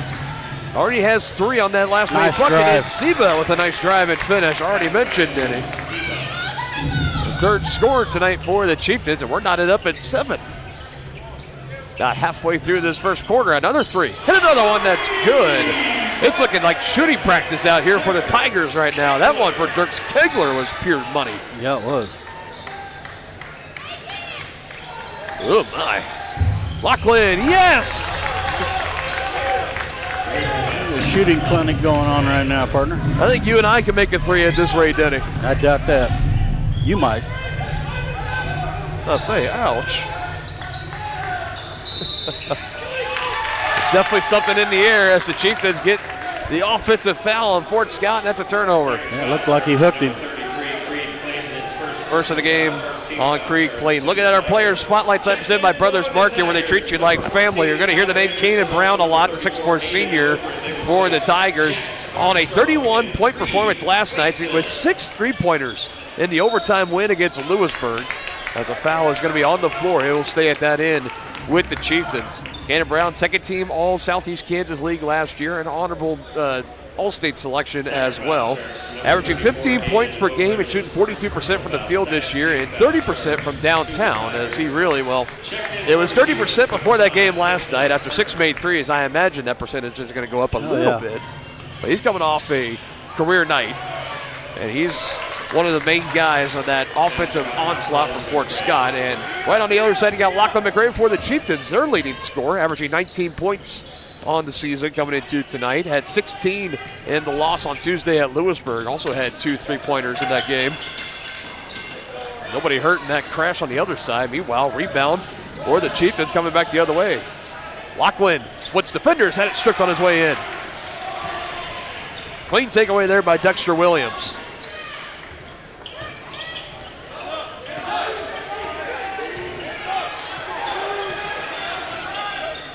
Drive in, Brown denied by Brewer. But it's still on the floor, and that's Dirks Kegler that controls it. That was a clean block by Luke, though. No, it was. No contest about that. Tallest man out on the floor at 6'6". Now another takeaway for the Chieftains. Lachlan adjusted midair, no good. Kept it harder with the board. Now Luke, 3-ball, no good.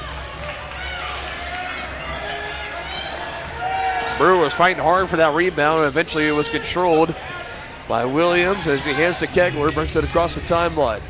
Fort Scott can be making some substitutions at the next stoppage, as are the Chieftains. Here's underneath, Kegler fouled. Going back into the contact on Lachlan McRae. And for Lachlan, that'll be his first personal. Jack Reichman's going to check in for the Chieftains. And for Fort Scott, you're going to have Quad-Eye Moreland. Hey, everybody good over there? We're all good.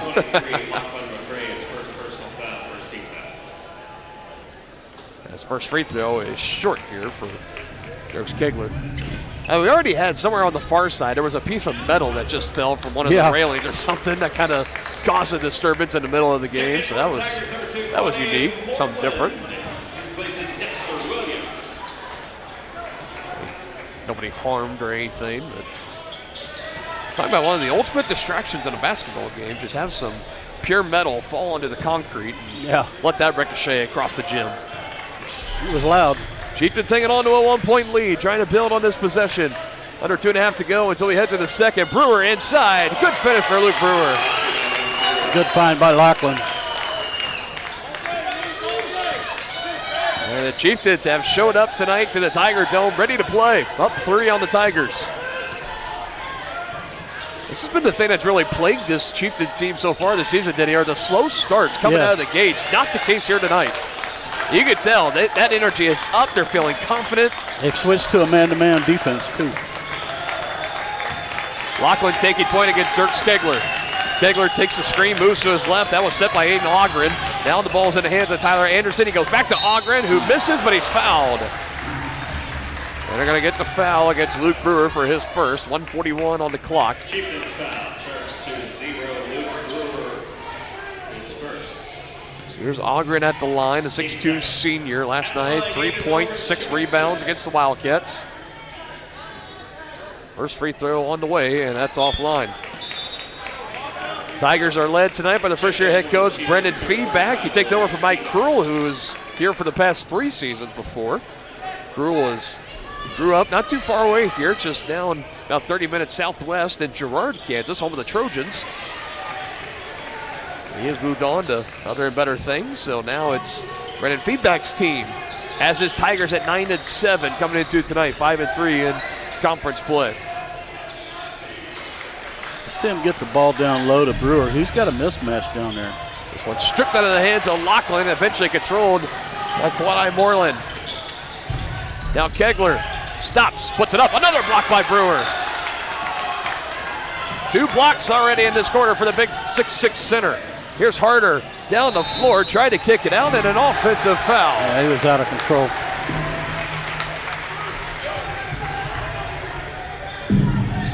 Chieftains foul, charged to number 10, Jack Reichman is the one that picks up the foul. First for Reichman. You got Harder, Lachlan, Seba, Brewer, and Reichman, the 5 out for the Chieftains right now. You do have Roman Holthaus back in the mix too. He missed a couple of games a little bit ago, but he's been slowly getting back into the mix of things. I think they're going to get Lachlan on that. No, they're going to get, well. I think it is going to be against Lachlan. Tiger foul charge to number 23. Correction. Let's say if it's a Tiger foul, then that definitely changes things, but it is the second on Lachlan. Yeah, he's going to. He and Brewer will be checked out. He'll probably set the rest of this quarter.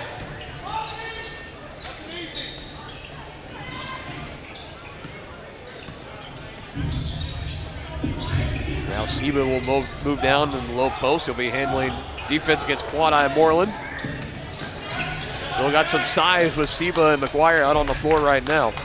Here's Cannon Brown, the 6'4 senior. Extra pass to Ogren. Head fake gets by McGuire. Can't finish at the glass. Moreland underneath. Had it stripped, and it's still loose. Moreland up again with the left hand. You didn't quite know how exactly that was going to end, but it ends at 2 points for Quad-Eye Moreland on what looked like should have been not one, but 2 different chances for the Chieftains to control and clear out. Instead, 2 for the Tigers, ties us up at 14. Oh, and Seba just beyond the free throw line is money.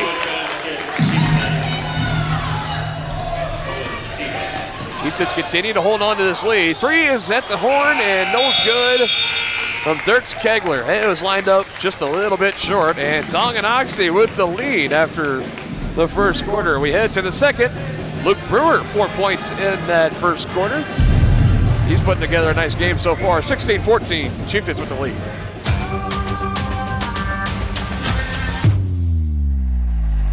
Hi, do you offer insurance bundling? Enter authentication code to start transaction. Where would I get the code? Please enter code.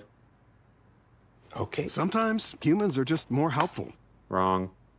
Let's talk about bundling and see if there are other ways for you to save with a super check. That sounds great. Here, take a look. Farm Bureau Financial Services. It's your future. Let's protect it. Contact Farm Bureau agent Tex Vandervoort in Tonganoxie today. At Fort Scott Community College, we understand that a scary part of figuring out your future isn't only answering the question, what should I do, but where do I belong?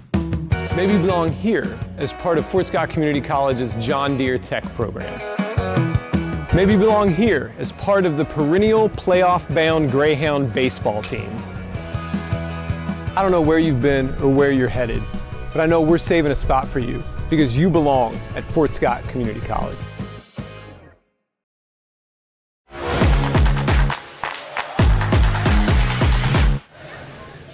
Back here in the Tiger Dome, 16-14, Chieftains with the lead. Dylan Funk, Dennis Drennan here. I can safely say this has been one of the more unique atmospheres that you and I have called a high school basketball game in. No question. Here at Fort Scott High School. Nice crowd out here tonight. No doubt. For both the Tigers, of course, the home team, but the Chieftains as well. A lot of fans making the hour and a half, 2 hour drive, just depending on where you're coming from.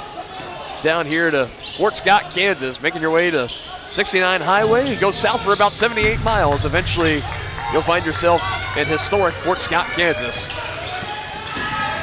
Had some good basketball being played here tonight. Chieftains still holding on to that 2-point lead, and they get a takeaway here. Knocked out of the hands. McGuire controls, comes across the timeline. A far corner 3 for Harder. No good. Seba, an offensive rebound. Good offensive rebound there by Seba. Now McGuire, left wing. It's good on the rattle in.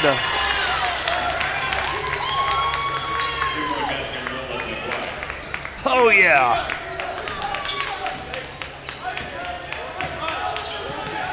When those kind of shots are going down, those kind of sequences are going your way, that's a good sign of hopefully some things to come, Denny. No question.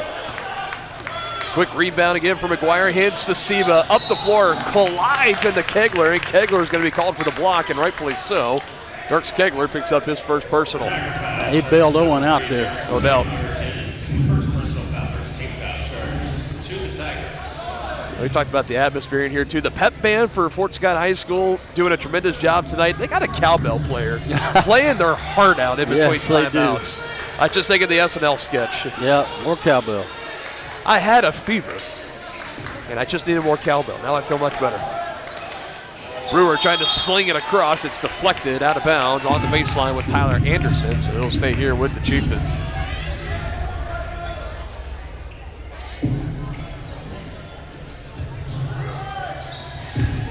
Trying to zip it in there. He does to Seba. Somehow got over the outstretched hand of Moreland, but it does not fall. Thought for sure maybe that Moreland was going to get a piece of that, but taps a block. Here he is with it. He loses it, but are going to say he was fouled. He did a little spin move there. Look at the replay on that, partner. Yeah. I mean, Seba definitely reached in trying to knock it loose, but I'm kind of with you. I think that kind of spin move, he more lost control of it, I think, just off the spin move, but nonetheless, 2 free throws here. Quadi Moreland as he knocks down the first attempt. He was the man responsible for the go-ahead lay-in last night in the overtime win against Lewisburg, 69-67. It was a play where the Tigers got the block on defense, was going to be the go-ahead winning goal for Lewisburg. There was a block, a scramble for the ball, and it was Moreland that got it out in transition and laid it in, did the rest. Holds on for help Fort Scott with a 2-point win. There's a 3, no good. Harder tipping it out of bounds. That last 3 just off for Nolan McGuire, and Tigers will take back control of the basketball, down 4. 19-15 to the Tonganoxie Chieftains, looking for their second road win of the season. Coming into tonight just 1-6 on the road. Meanwhile, the Tigers here at home, they are 5-1. Kegler lost it. Moreland right there to pick it up. He swoops in and lays it in for 2. That had turnover potentially written all over it, but Quadi Moreland, right place, right time, finishes for 2 and brings it to a 2-point ball game. Seba, multiple defenders, and he is fouled. I think they're going to get Aiden Ogren with the contact and the foul. At least had the brunt of it, or multiple defenders underneath for Seba. I give him credit for holding on to that pass, almost knocked out of his hands by Moreland. Right. Well, and then he took it right into the chest of the defender, too, pick up the foul.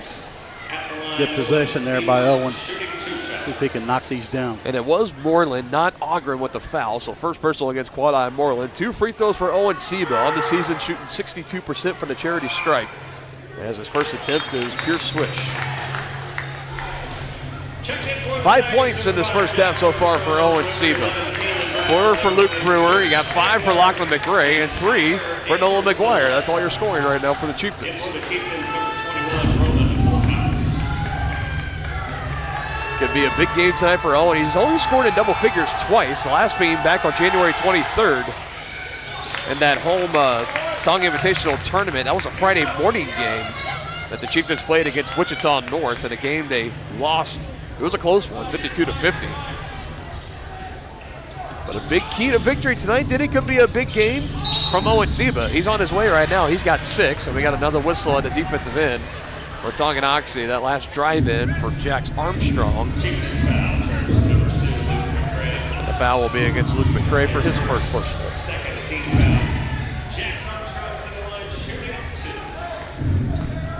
5:37 mark of the second quarter. More free throws on the way. It is up and it is good on the first shot for Jax Armstrong, the 5'8" sophomore for the Tigers.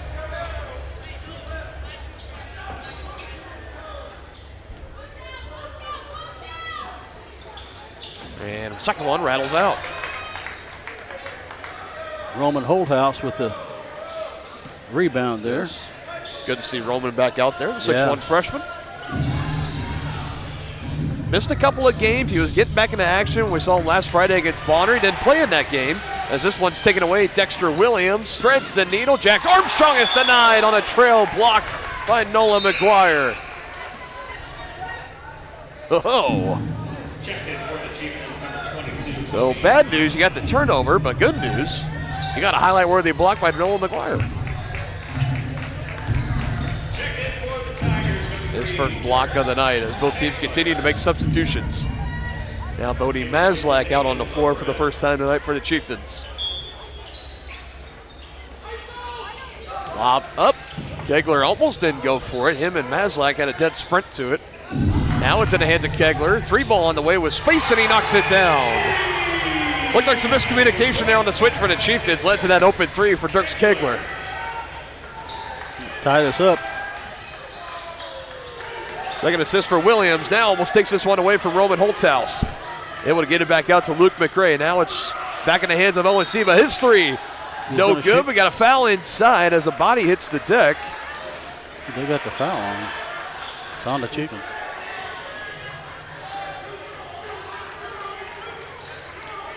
Are they going to get that on Roman? Looks like it. I mean, another look. Right here. No. Pretty ticky-tack.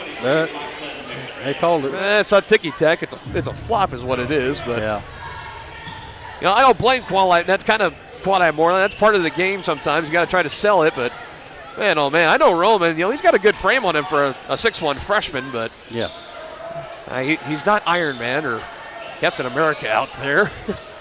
that was very a little dramatic. Nonetheless, foul is in the books. Laying on the other end, no good. Free throw attempts on the way for Dirks Kegler. A chance to put Fort Scott back in front, tied up at 21. And Roman quickly picks up his second. So now that flop on the other end, now it looks even more ridiculous if you're a Chieftain fan, because now you got Roman with 2 fouls, and more than likely he's going to be checked out of the ball game as you got Luke Brewer at the scorer's table right now. Another missed free throw by Kegler. He's now 1 of 3.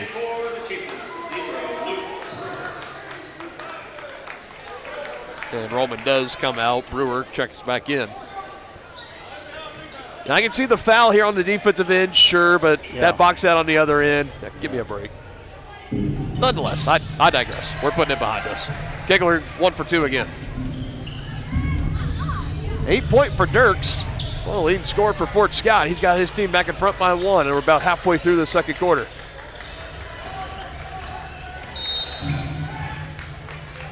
Man.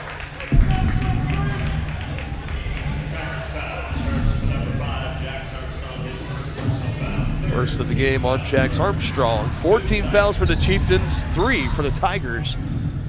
Despite how many fouls we had in our girls' game, there was only one time, it was the second quarter, where both teams actually were in the bonus. That 3 off on the far wing, or far corner, I should say, for Luke McRae.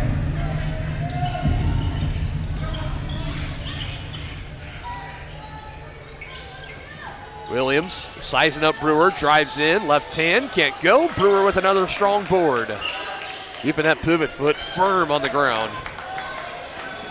Lachlan, no look feed. Bodie Meslak, 3-ball is good.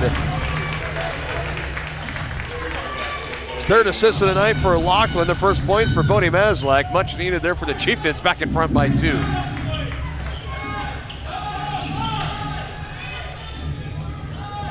Bodie just shooting 31% from downtown. That's his 5th made 3 of the season. And a big one at that for Tonganoxie. Baseline drive, double team on Brown. He finds Williams, puts that shot up, no good. Moreland with another offensive board, back in the hands of Williams. Almost walked with it. Now Brown, up and around Brewer, leaves it short. Gets his own miss. Oh my goodness. Still loose. A 4th or 5th chance for Fort Scott. Near corner, that's good. And Seba might have tweaked his knee. And that is something you don't want to see here for the Chiefs. It's being helped up by his teammates. Definitely slow, and he's got a noticeable limp on that right leg. Mostly just looking exhausted, which I would be too after a sequence like that. He's going to get a breather, get checked out.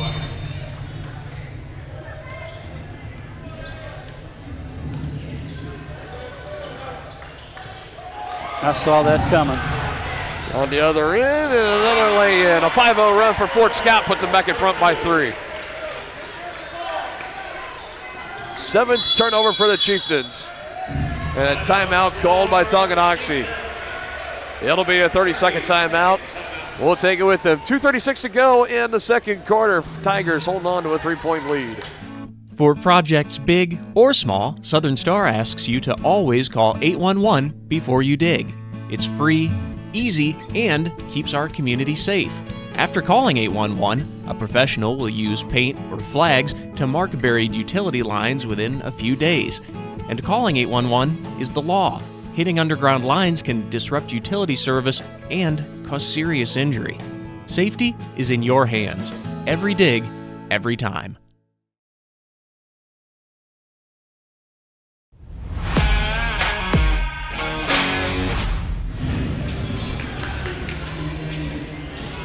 Again, Siva, he was the chieftain before that last time out. Was a little slow getting up. He's back over on the bench, and it appears to be okay. We'll see him back in the game momentarily, I'm sure. Meanwhile, Fort Scott on a quick 5-0 run, a three-pointer for Jax Armstrong, and a lay-in on a steal by Dirks Kegler has the Tigers up by 3 to tie. Lachlan no good.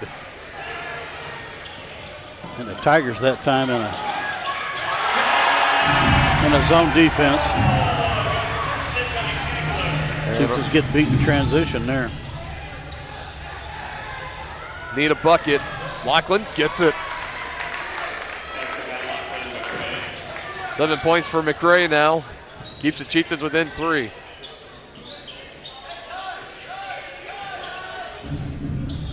Under 2 to go until halftime. It's been a close game so far.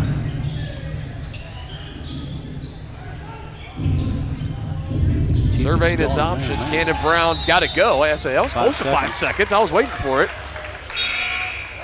5th turnover of the ball game for Fort Scott as number 14 Tyler Anderson, the 6'3 senior, will check back in. 5 on the floor for the Chieftains. You got Harder, you got Lachlan McRae, McGuire, Vaslak, and Brewer. Lachlan brings it across the timeline. Tigers scoring right now at 7. Tigers still in that 2-1-2 zone. Deflected straight in the air. Bodie brings it back down. Threads the needle to Brewer. Power dribble. That's a good sequence.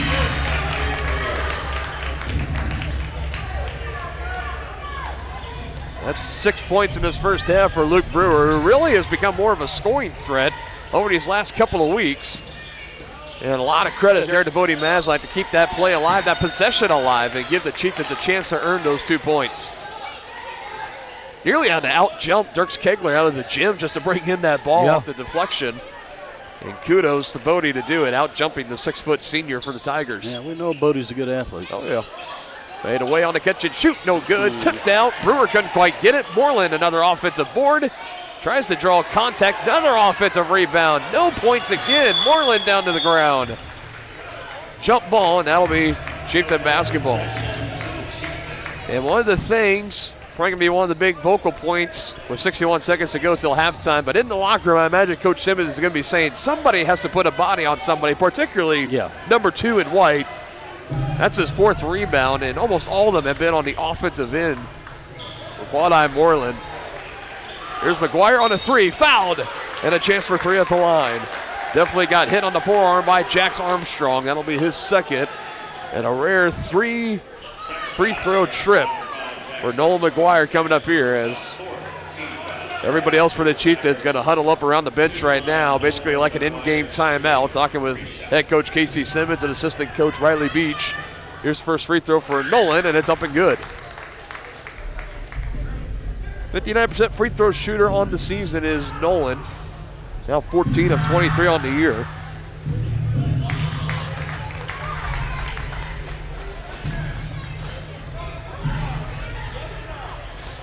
And it looks like the Chieftains are just going to hang back, get ready to go back on defense. McGuire puts them back in front by 1 and for a 2-point lead, and he makes all 3. 6 points in this first half for Nolan McGuire. Chieftains putting together a dandy of a first half right now. Up 3 points on the Fort Scott Tigers. Poked away, going on the deck, and a takeaway as McGuire takes it from Kegler. Maslak in stride, fed from Harder, and a travel. Oh, I thought that was a good hit fake. Here's another look at it right here. I don't know if maybe he hopped. If anything, his sneakers, I think just the very bottoms of them just barely leaving the deck, leaving the floor. Yeah, just enough. The official having a better angle compared to us up here in the mezzanine area on the far end of the court from us as well. Yeah, he was standing right beside him. Yeah, I'll trust his eyes, but man, for Bodie, I feel for him on that call. Yeah, it's a good hit fake. Coming up here, final 20. Got the White Birch Property Realty Executives halftime show. Chieftains trying to hold on to this 2-point lead. Shot on the way, no good. Another offensive board and another miss for Fort Scott. I'll tell you what, how many offensive rebounds they've had. The points, the second chance points haven't been there for them. Now it's loose. McGuire. Good if it goes. No good. Man, that would have been something if he would have made that last shot. Yeah. And the Chieftains with a halftime lead over Fort Scott, 31-29. 3-1 on the season are the Chieftains when they lead at halftime. We'll see if they can make that 4-1 potentially. White Birch Property Realty Executives halftime show is coming your way. Have you heard of Genesis Schools? Teaching students in preschool through 5th grade in Tonganoxie, Genesis offers smaller class sizes, individualized instruction, and a Christian worldview. Their mission is to exalt Christ by teaching and reinforcing biblical truths while producing well-rounded, educated young people who are equipped to serve God and others. For enrollment and tuition information, call 913-845-9498 or online at genesisschools.org. More toppings, more taste, more value. Gambino's Pizza. You're gonna love it. Taste mouth-watering flavors in our new chicken bacon ranch pizza. Bring a crowd to feast on our 11 toppings mobster pizza. Pizzas with quality meats and a 100% real cheese, like our triple tasty seasoned sausage cravers pizza. Try favorites like pastas, calzones, sandwiches, appetizers, salads, and desserts. More toppings, more taste, more value. Gambino's Pizza. You're gonna love it. At Fort Scott Community College, we understand that a scary part of figuring out your future isn't only answering the question, what should I do, but where do I belong? Maybe you belong here, preparing for a career in healthcare as part of Fort Scott Community College's nursing program. Or maybe you belong on stage as part of the Hounds band or theater department. I don't know where you've been or where you're headed, but I know we're saving a spot for you because you belong at Fort Scott Community College. The same look and location of a classic drugstore with the services and supplies of a modern pharmacy. That's what you'll find at the Downtown Drug Store in Tonganoxie. Of course, Downtown Drug is the local choice for your prescriptions and health needs, but did you know they have the best selection of Tonganoxie Pride and Chieftain game day gear in town? And a whole lot more. Cards, gifts, home decor, and even the best way to satisfy that sweet tooth. The Downtown Drug Store. Call 913-369-3800 or visit them online at thedowntowndrugstore.com. Families and business owners have trusted Mutual Savings Association for over 100 years. They offer checking accounts, online banking, personal and business loans, investment planning, insurance and retirement plans, and so much more. Their team specializes in creating a financial plan that is tailor-made to your needs to help you achieve your financial goals. Visit one of their 6 nearby locations, including downtown Tonganoxie, or visit their website msa.bank to learn more. Member FDIC. Has your furnace left you out in the cold? Pipes plugged? Are you underwater with your water heater? If so, you'll be glad you called Ladd. Ladd Service Company in Tonganoxie has been your heating, cooling, and plumbing specialist since 1986.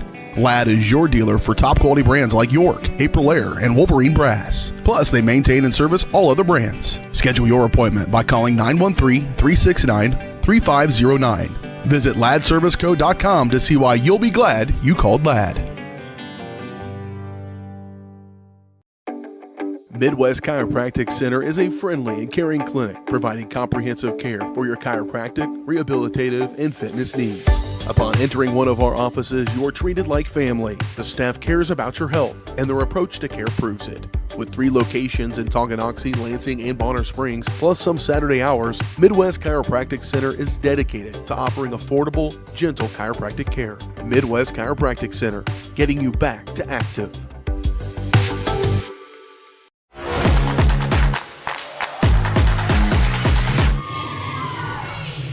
Welcome back in. Second time tonight in our White Birch Property Realty Executives halftime show. Dylan Funk, Dennis Drennan here with you. Halftime performances, full swing here in the Tiger Dome at Fort Scott High School. Our halftime score 31-29. Chieftains with the lead over the Tigers. I mentioned before the break that Tonganoxie, only their 5th time of the season leading at halftime, and in those previous 4 games they are 3-1.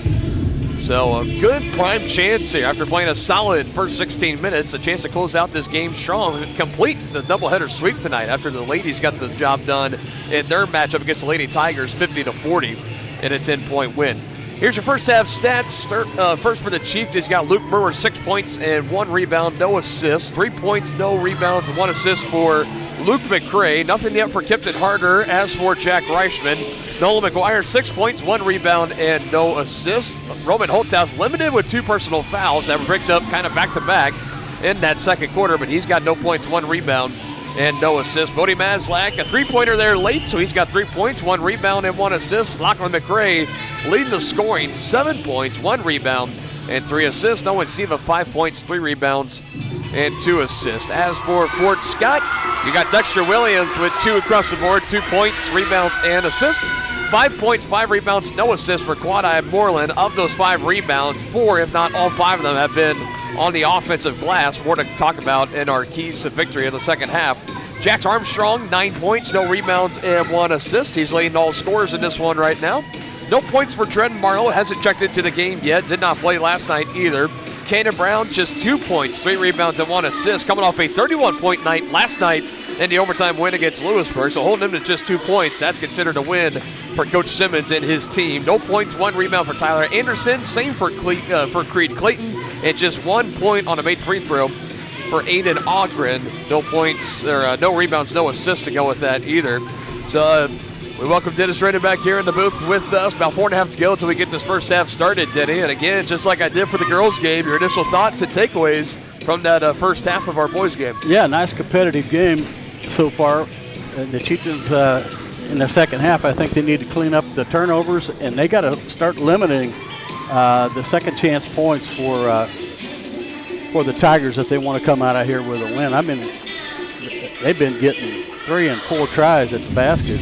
Yeah, they've got to limit that. And particularly later, you saw it in that second quarter especially. I mean, there were multiple times. I mean, there was a point where there was a 3-pointer for Jax Armstrong, which I believed in the game that would have been his second made 3, where it was kind of a thing where there was 4 or 5 chances. You kind of lost count because that's how kind of cluster it was for Fort Scott, and eventually it was Jax Armstrong that took the assist from Dirks Kegler on a wide-open 3. That was the play where we saw Owen Siba go down, kind of tweaked his knee a little bit, going down on the ground for a loose ball. Expect to see him back here in the second half. He definitely was a little shaken up there in the moment, though, so hopefully number 35 is okay as the Chieftains starting to make their way out of the locker room, coming on the court for some warm-up shots. So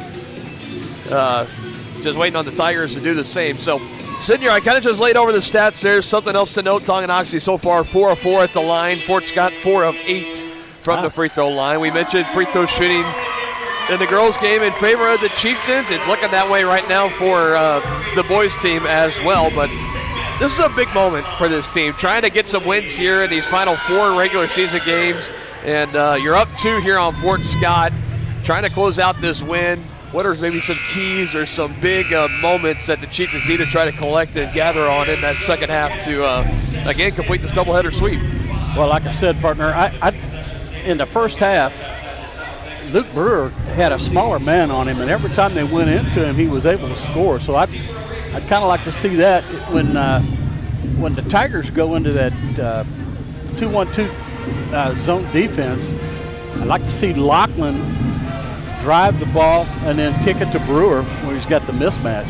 Now, you mentioned for Brewer, 6 points for him in that first half. You got Brewer with 6, you got Nolan with 6, 7 for Lachlan, and 5 for Owen Siva. So 4 with 5 or more points, a couple of 6s, a 5, and a 7 in there for Lachlan, the lead scorer. I mean, you're getting the good efficiency right now. This has been 2 of the big problems for the Chieftains. 1, the slow starts out of the gate, and 2, it's been kind of Lachlan McRae, and then everybody else has been kind of slacking. Or it's somebody else that comes to a big start and nobody else is slacking. It's a more kind of even out, distribution of the basketball, guys stepping up, scoring. Going to need more of that over these final 16 minutes, trying to close out this win here at Fort Scott. Chieftains will open up with a 31-29, a 2-point lead in the third quarter. You've been watching the White Birch Property Realty second is halftime show. Third quarter action is coming your way next. Shop local and save at Brothers Market in Tonganoxie, where we treat you like family. Brothers Market has great everyday deals throughout the store.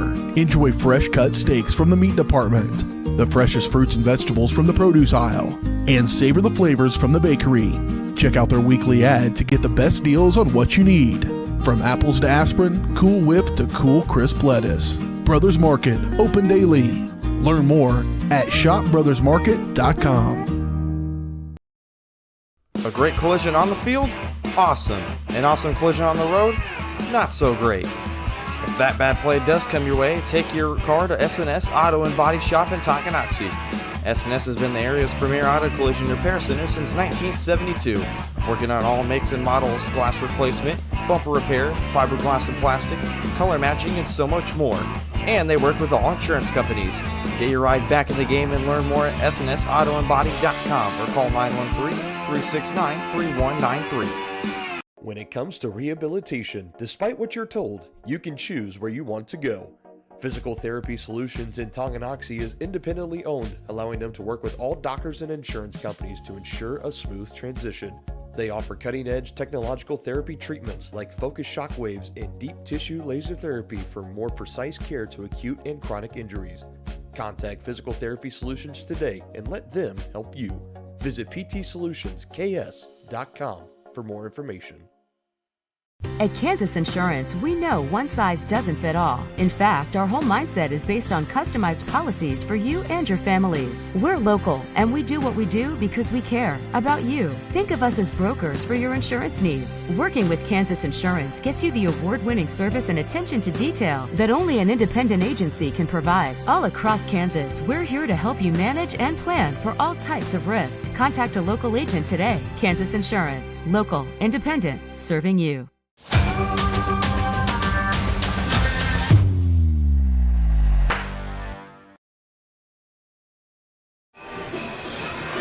Get ready for the start of the third quarter. 31-29, Tonganoxie with the lead over the Fort Scott Tigers. Dylan Funk, Dennis Drennan here. 3 games left after this one tonight. Tuesday at Baldwin, next Friday at home against Paola, and then that following Tuesday, the 24th, senior night at home against Ottawa. And then that next week, the first week of March, that is Sub-State.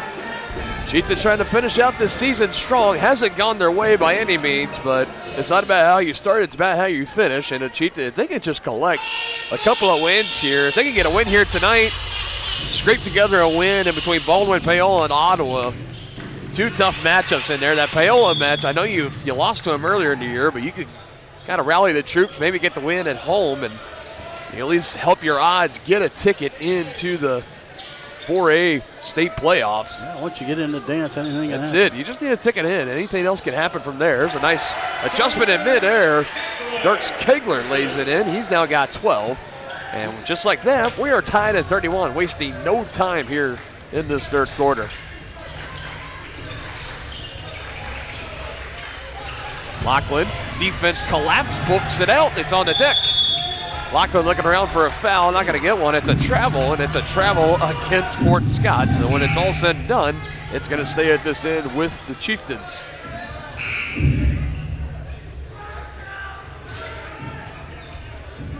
Last time these two teams met, it was 2 years ago in the playoffs. Fort Scott won that game 64-36. No other recorded games between these two teams beyond 2005.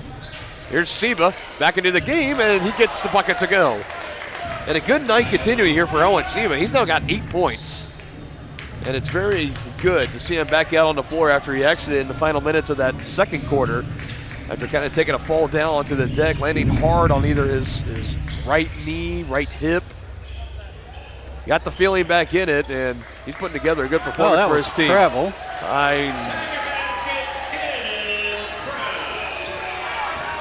So it's only the second bucket tonight for Cannon Brown, the leading scorer for the Tigers. Here's a 3 from McGuire, no good. Long board is going to go out of bounds, and no chance to save it for Luke McCray. That looked like a good old-fashioned like NBA non-travel down on the other end for Cannon Brown. Yeah, he definitely moved that pivot foot before he shot. In this modern day of basketball, I'm not sure what is and isn't a travel anymore. I'm being completely honest. It's kind of like what is and what isn't pass interference in the NFL. Now that's a travel, and they get the call that time. So the poetic justice here. It's also against Cannon Brown. He got away with it one time, got 2 points for it, but not so lucky to get away with it again. Keeps us tied here at 33. Seba out to Luke McCray, right in front of us. Splash down for Luke McCray.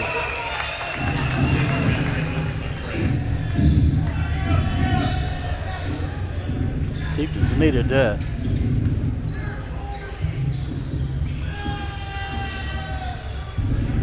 Back in front by 3 to answer Armstrong. Yes. Needed about every part of the rim to get it done, but you don't apologize for a made 3. One way or the other. 9 of the 12 tonight for Jax Armstrong coming from downtown.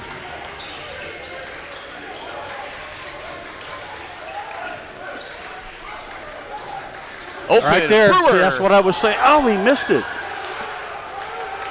See, they were in that 2-1-2 zone, and they penetrated and got it right to the big man, and he just couldn't finish. Luke's definitely going to wish he had that one back. Yeah. There's another rebound inside, a kick rebound. out Kegler, and the 3 ball is good, and that one particularly hurts after missing the lay-in on the other end. That's a big 5-point swing in favor of the Tigers. Yeah. Now a steal. Count the bucket. That's how fast these momentum and things could change in this ball game, folks. Luke McCray picks up his second personal, and an and one free throw here for Dexter Williams. And he was the man last night that had the big, what would turn out to be game-winning block. Would get the ball up the floor for the winning layup in transition from Quad-Eye Moreland. Yeah, he's on his back. Yeah.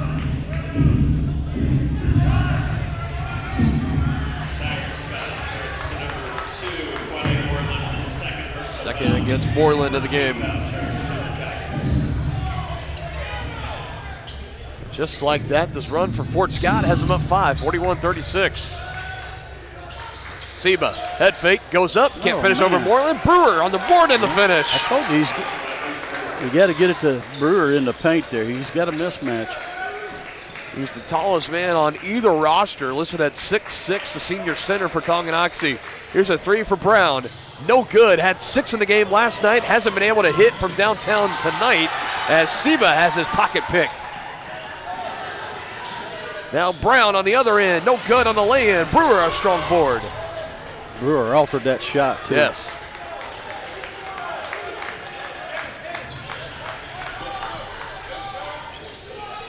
At the elbow, he finds Lachlan on the far side. 3 ball is good for the Dark Knights.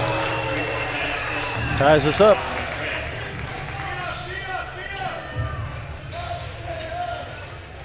Ten points now in the ball game for Lachlan McRae. And a much-needed stretch there for the Chieftains. Now another stop. Lachlan on the board, coming up the floor ahead of steam. No-look feed. Nicely done. Lachlan to Seba. 10 points for Owen. Lachlan and company, they are fired up. And a 2-point lead for the Chieftains. Another look at this Lachlan McRae 3 on the feed from Luke Brewer. Timeout, Fort Scott. Chieftains a 2-point lead.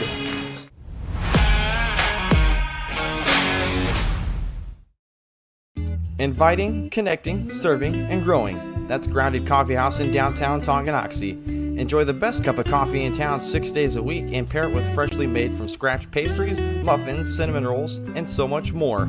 Plus, check out their beautiful event center, Grace Hall. Perfect for your next gathering, celebration, wedding, and party. All profits go towards local and international charitable projects and organizations. Drink local, support local at Grounded Coffee House. Place your order for dine-in or carry-out at groundedcoffeehouse.tonganoxie.org.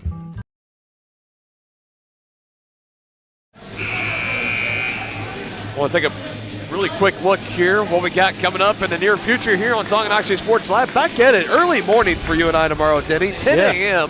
We're going to have the coverage for you at Tonganoxie High School. Day 2 of the 4A Girls Super Regionals Wrestling Tournament. We're going to be finding out who's going to state, who's going to be regional champion. All of that tomorrow starting at 10 a.m. live here on Tonganoxie Sports Live. And then the final 2 regular season basketball games against Paola.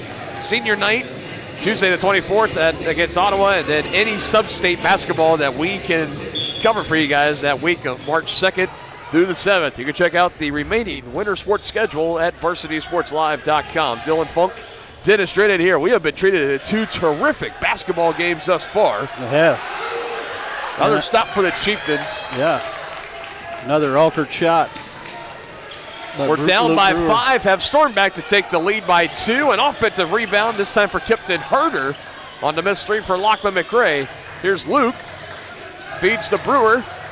3, Tigers around him. Luke takes the shot, won't go. And Kipton soaring in, trying to get that rebound, is going to get the foul. That's his first personal.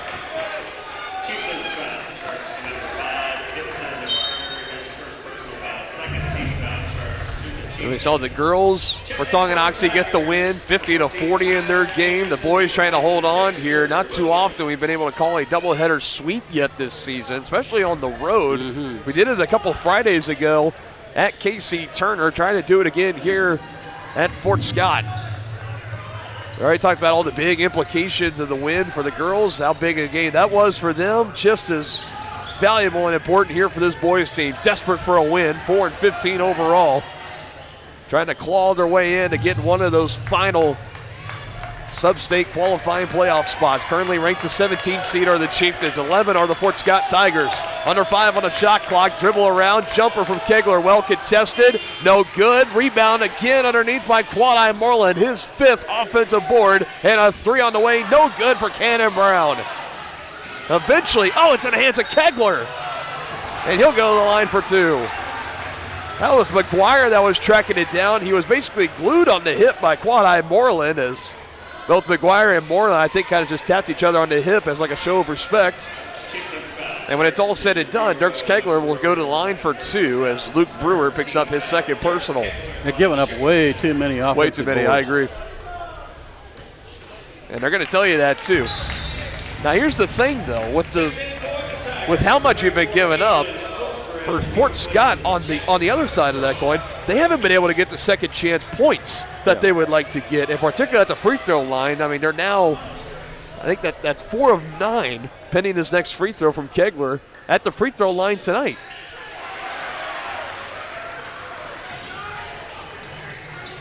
One-point game. And Kegler leading all scorers with 16.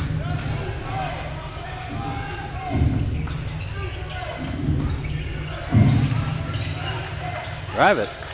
Chieftains 10 turnovers in this game. Fort Scott with 9 as that shot is just off the front iron.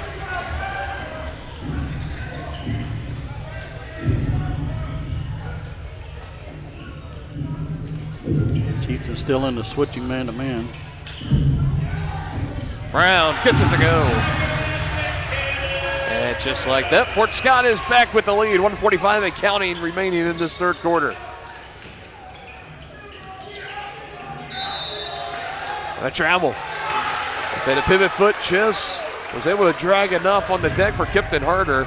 4th turnover of the second half for Tonganoxie. And this is a big possession here for Fort Scott. A big 3-point basket really puts them back in control of this ball game. They've been doing it tonight despite the minimal points from their leading scorer. Just 6 from Cannon Brown. Had 31 in the overtime win last night against Lewisburg. Outside of that, it's been Dirks Kegler, the 6-foot senior.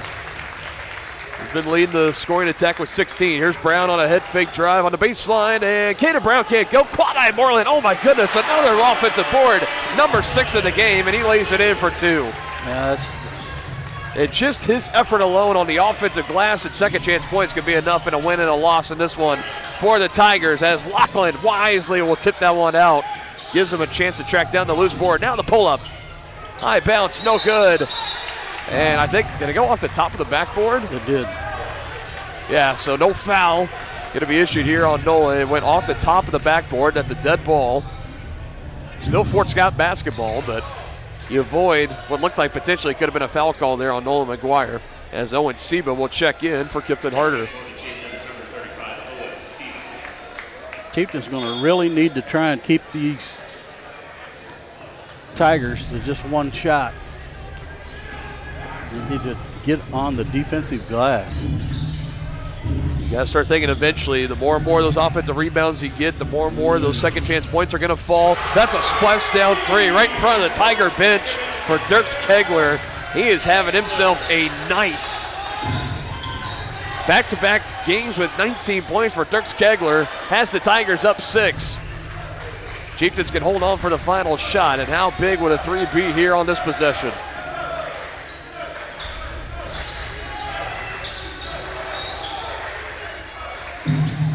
Lachlan, it's in his hands, under 10.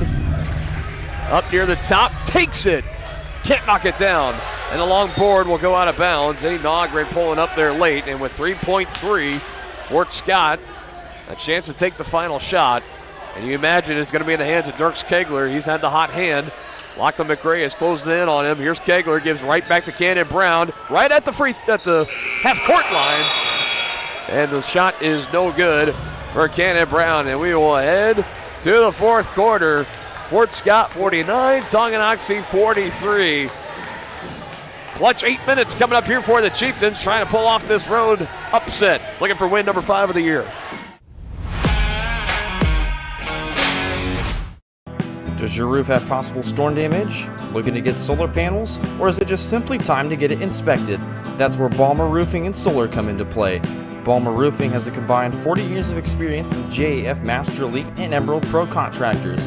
The Balmer family and their team are ready to give your house a brand new roof or solar panels at an affordable cost with a 50-year warranty. Life has mishaps and they want nothing but your customer satisfaction. Let them prove why so many of your neighbors choose Balmer for their roofing projects. To schedule a free inspection, call 913-845-5252 or visit them online at balmerroofing.com. Inviting, connecting, serving, and growing. That's Grounded Coffee House in downtown Tonganoxie. Enjoy the best cup of coffee in town 6 days a week and pair it with freshly made from scratch pastries, muffins, cinnamon rolls, and so much more. Plus, check out their beautiful event center, Grace Hall. Perfect for your next gathering, celebration, wedding, and party. All profits go towards local and international charitable projects and organizations. Drink local, support local at Grounded Coffee House. Place your order for dine-in or carry-out at groundedcoffeehousetonganoxie.org.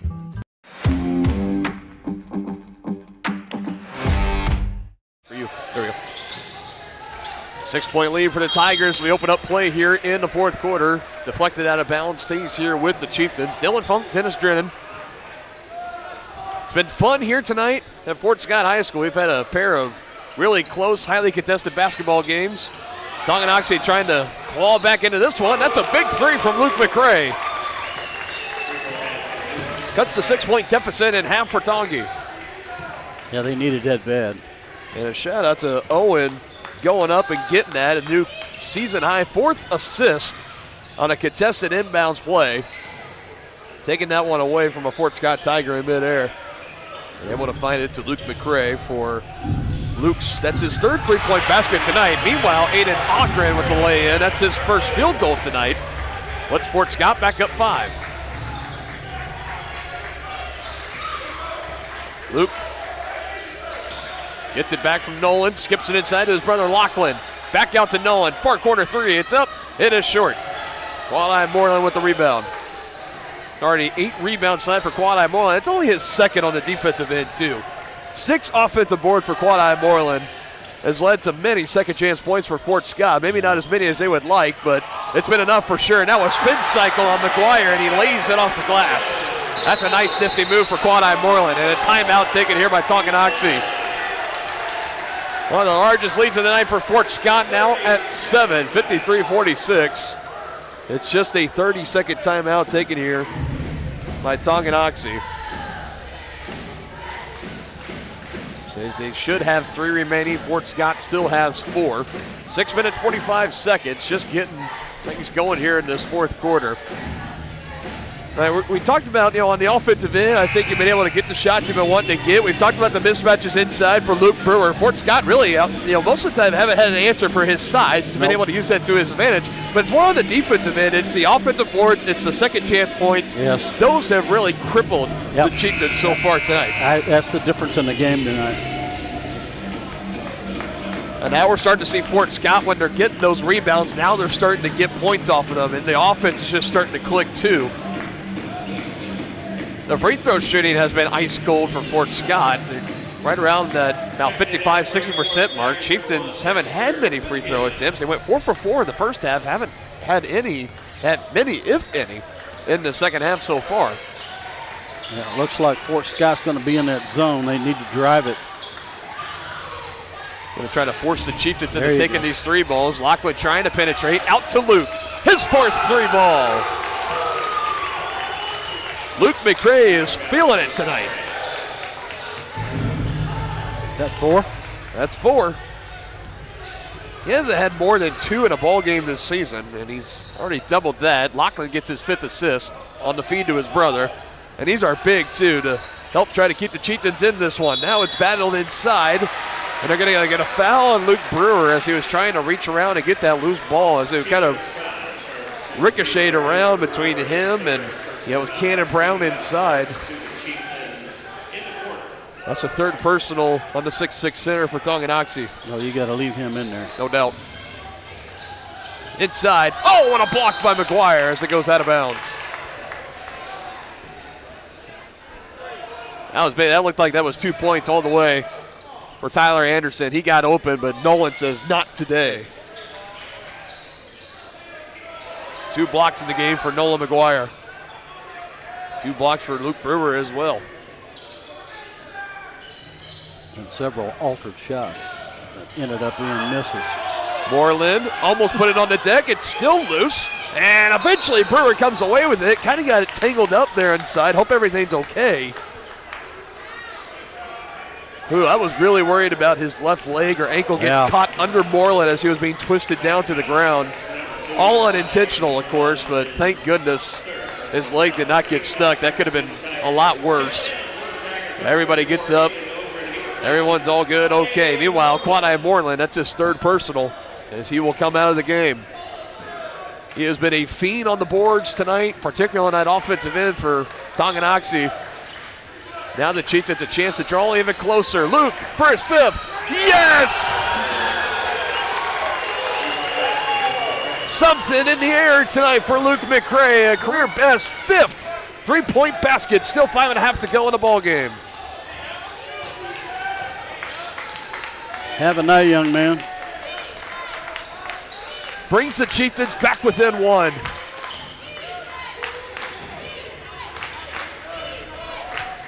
Chieftains in a zone now. Under 10 as Kegler dribbles it up near the top of the logo. Now Brown, guarded by Luke McRae on the left wing, gets a screen from Ogren. Passes out of it. Kegler, good head fake. Open look 3. Nope, good. Didn't hit rim. That's a shot clock violation.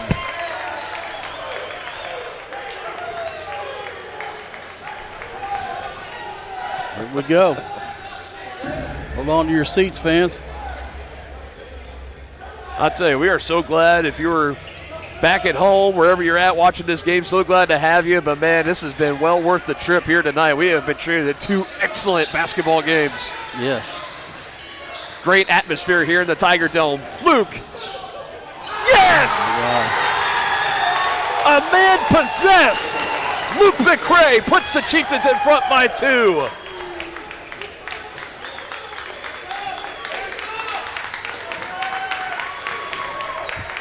Oh, my goodness. Inside. Way in good. Getting space. Cannon Brown caught the defense napping for Tongi. Yep. Caught him flat-footed. And at the halfway mark of the 4th quarter, coming up on it, we are tied at 55. Lachlan, if he has anything to say about it, no good on the left-hand lay-in. Just a little bit short. Rebound by Ogren. Now Kegler up the floor. Lachlan trailing behind him as Kegler will slow things down. Brown, 3, no good. You think with a guy with as well as he could shoot the 3-ball. And Cannon Brown, he had 6 in the game last night. You're just waiting. Eventually, you're thinking one of them's going to go down. He's been ice cold, and the Chieftains very thankful for it. This man, on the other hand, oh my gosh! Luke McCray, a breakout for the sophomore. That's 6.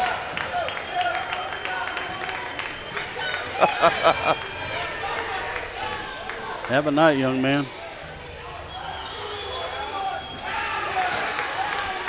Call it 7 made threes for Luke McCray tonight. He's made 3 or 4 in a row. I've lost count at this point. Give it to him again. Why not? Give it to him again. Here he is up at the top. Hands back to Lachlan. Oh, Dark Knight. Thought about it. Looking to pass off. Finds him. No way. No. Leaves it short. You know what? You can give him all the air ball chance you want, but when he's made 7 threes and 4 in a row, I think he's earned the right to kind of take an unorthodox 3 there. Maybe no more, but he definitely, I think he had the wiggle room there to get that one. A new career high, 21 points for Luke McCray tonight, the 5'7" sophomore. This is his breakout game for sure. Now Lachlan picks it, dives on the floor, calls for the timeout at the same time. Oh, the veteran presence of Lachlan McCray. And it's a timeout granted. Nicely done, Lachlan. Oh my goodness, to avoid the travel. Timeout is called. And I'll tell you what, the fourth quarter can go to the McRays at this point. You're not kidding. Luke, he's on fire. 21 points, 7 made threes, 2:25 to go in the fourth. 3-point lead for Tonganoxie.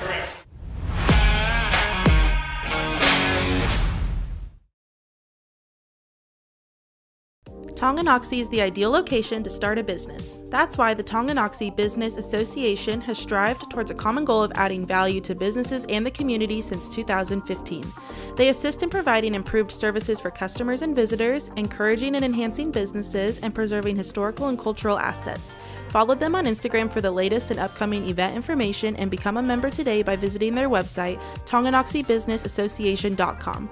Proud supporters of Chieftain Athletics.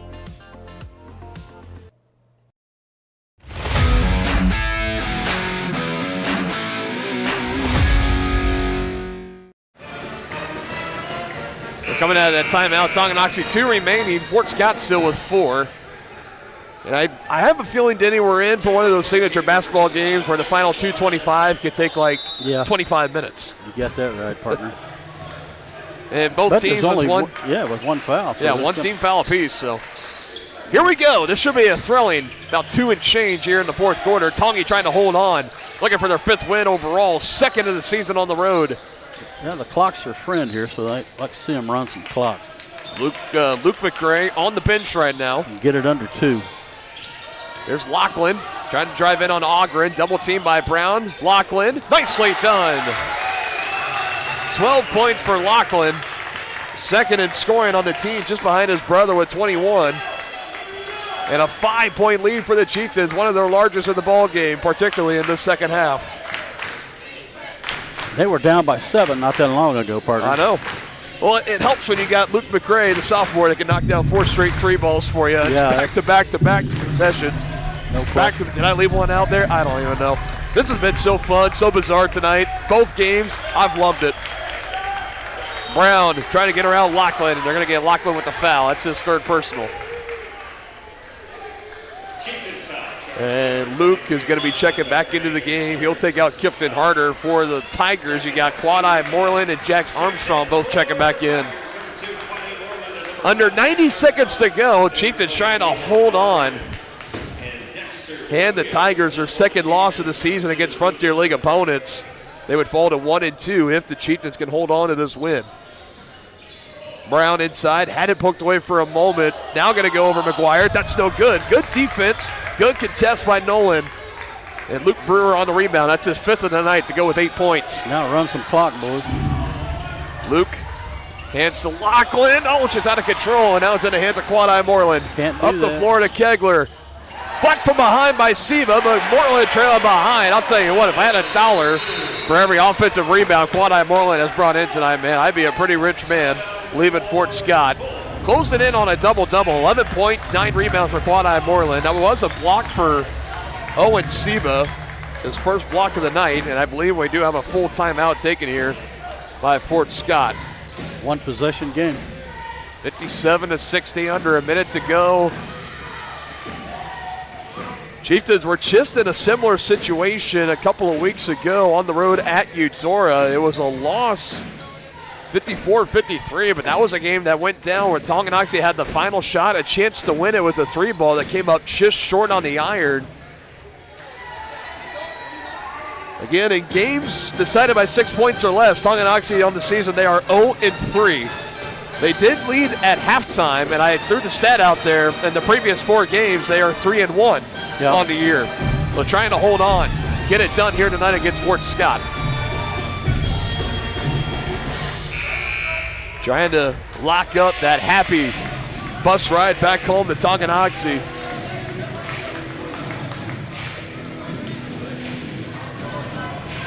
Two remaining for the Chieftains, 3 timeouts for Fort Scott. 59 seconds to go in this one. Still anybody's ball game. Very much just like the girls' game, this is a playoff atmosphere.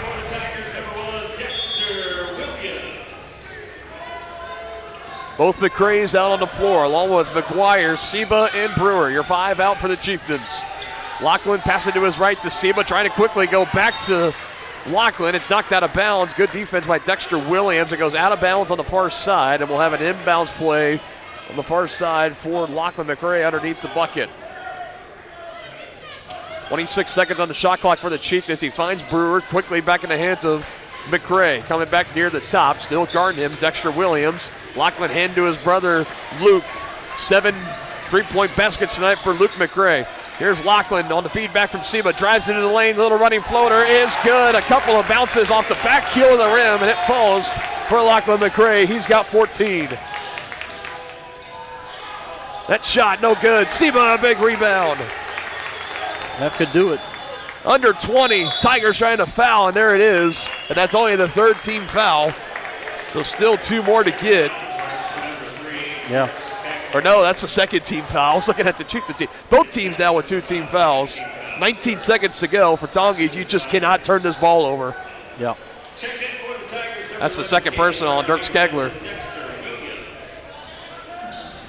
Chieftains up by 5. Lachlan looking for an option, and you got the timeouts for Coach Simmons, and he will take one right here. That'll leave him with 1 remaining, and I believe he has a 60 and a 30-second remaining. What will he take here? I think it's going to be a full, so he will take his final full timeout. That leaves Tonganoxie with 1 remaining, and that would be a 30-second timeout. We'll keep it here. 18.7 to go. I mean, this has been a game. Tongi came out. It was back and forth in that first half. They led by 2 points at halftime, and in this second half, Danny, they were down by as many as 7. It looked like it was on the way to a 10-point-plus lead for Fort Scott. But I'll tell you what, the Chieftains just never went away, continued to hang around, and you can thank a lot to Luke McCrae. 21 points tonight, 7 3-point baskets. That is unheard of. Yeah. I mean, it's not completely unheard of, but just an unreal performance by far for the sophomore. His first year playing at the Mercy level, a career high. Coming into tonight, he hadn't had more than 2 made 3-pointers in a game. He's got 7. Yeah, I don't know what the record is for 3-point. I'm sure it's probably higher than that. I'll tell you, his 21 points tonight, you've gotten 8 from Luke Brewer, 6 for Nolan McGuire, 3 for Bodie Maslak, 14 from Lachlan, and 10 from Owen Seba. If they get out of here with a W, it's going to be a team win. Oh, no doubt. Ready, set, hike. It's into Lachlan, who gets tripped up, and are they going to call something more? Foul's going to go against Anderson. I mean, I truly believe, no harm, no foul there at least, or the intentions were not to take Lachlan down to the ground, but just trying to hustle over and get that foul quickly as they throw the Gatorade towel. We need the towel wands here. Yeah. Yeah, if you don't get the steal, you got a foul. So still 2 more. That's the 3rd team foul for Fort Scott. And every time that clock just continues to lose seconds. Tick, tick, tick, tick, tick, tick. I hear Chris Berman in the back of my head. As Lachlan gets fouled again, 15.5 to go. Tackers foul charge number 2, Claudia Moreland, his 4th personal foul. No, Moreland's got his 4th. 4th personal for Moreland. Chieftains going to go with a more stacked route here. Everybody bunched up, going their ways. Luke hands it in to Kipton, and Kipton is fouled by Jax Armstrong. That should be number 3 for Armstrong, and Tonganoxie now in the bonus. They need to knock down their free throws and they can get out of here with a W. 14.7 to go. I mean, already in a tough position. Down 5 is Fort Scott. If you make your free throws, yeah, you can pretty much kiss this one goodbye. Start to warm up the buses and get the party going with a doubleheader sweep tonight in the Tiger Dome for the Chieftains. Here's Harder at the line, his first trip tonight, and he rattles in the first shot. The first points tonight for Kipton Harder. Yeah, if he can knock this one down, it makes it a 3-possession game. Has played in all 19 games, all 20 games, including this one tonight. 2 big free throws for the sophomore. Huge.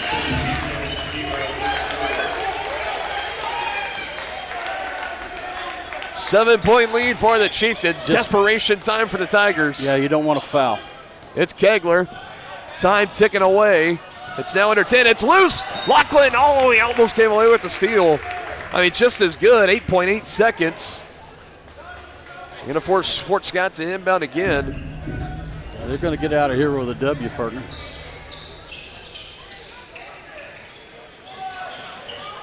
Moreland up at the top. Just don't foul. 3 on the way. No good for Armstrong. Rebound by Brewer. That'll do it. Late whistle will come in, and with 1.8 to go, the Chieftains can taste it.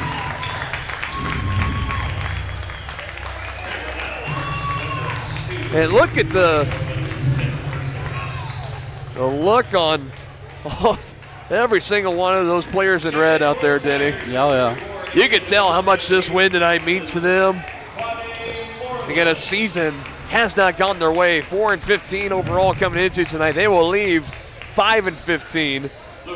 And Fort Scott will go to 9-8. Partner, they played their hearts out tonight. Oh, my goodness. This has been a terrific game. And you talk about a well-rounded team effort. Yeah. That's what you got here tonight. 3 different Chieftains in double figures. 9 for Luke Brewer there on the made free throw. And that'll do it. Throw it up into the rafters. Final score, 65-57. Chieftains with the win.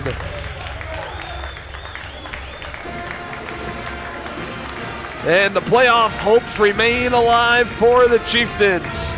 They upset the number 11 seed Fort Scott Tigers in the Tiger Dome. Chieftains complete the doubleheader sweep. We'll break down our coverage here of the boys game coming up in the Brothers Market post-game show. Final game stats and our County Road Brewing player of the game. I have a hunch on who it's going to be. Find out when we return. I was just wondering. Enter query. Should I use a robot? Vacuum? No. Our robot. Bots taking over the world? Yes. Sometimes humans are just more helpful. Unlike a robo-advisor, we can put together a personalized plan. Farm Bureau Financial Services. It's your future. Let's protect it. Contact Farm Bureau agent Tex Vandervoort in Tonganoxie today. Families and business owners have trusted Mutual Savings Association for over 100 years. They offer checking accounts, online banking, personal and business loans, investment planning, insurance and retirement plans, and so much more. Their team specializes in creating a financial plan that is tailor-made to your needs to help you achieve your financial goals. Visit one of their 6 nearby locations, including downtown Tonganoxie, or visit their website msa.bank to learn more. Member FDIC.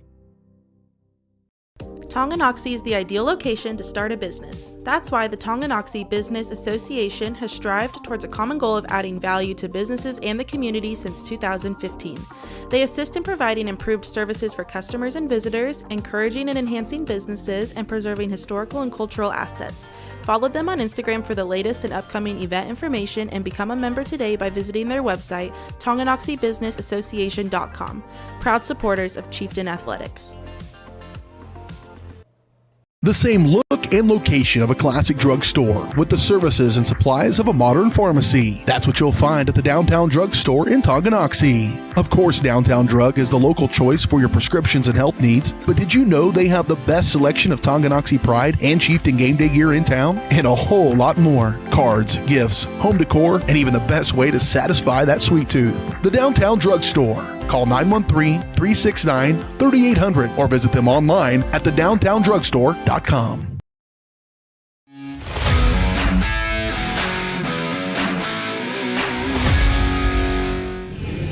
Wrapping it up here from the Tiger Dome at Fort Scott High School. Final score, 65-57. Chieftains with the win. Both Chieftain teams victorious tonight. The girls got the win 50-40. Boys get it done 65-57.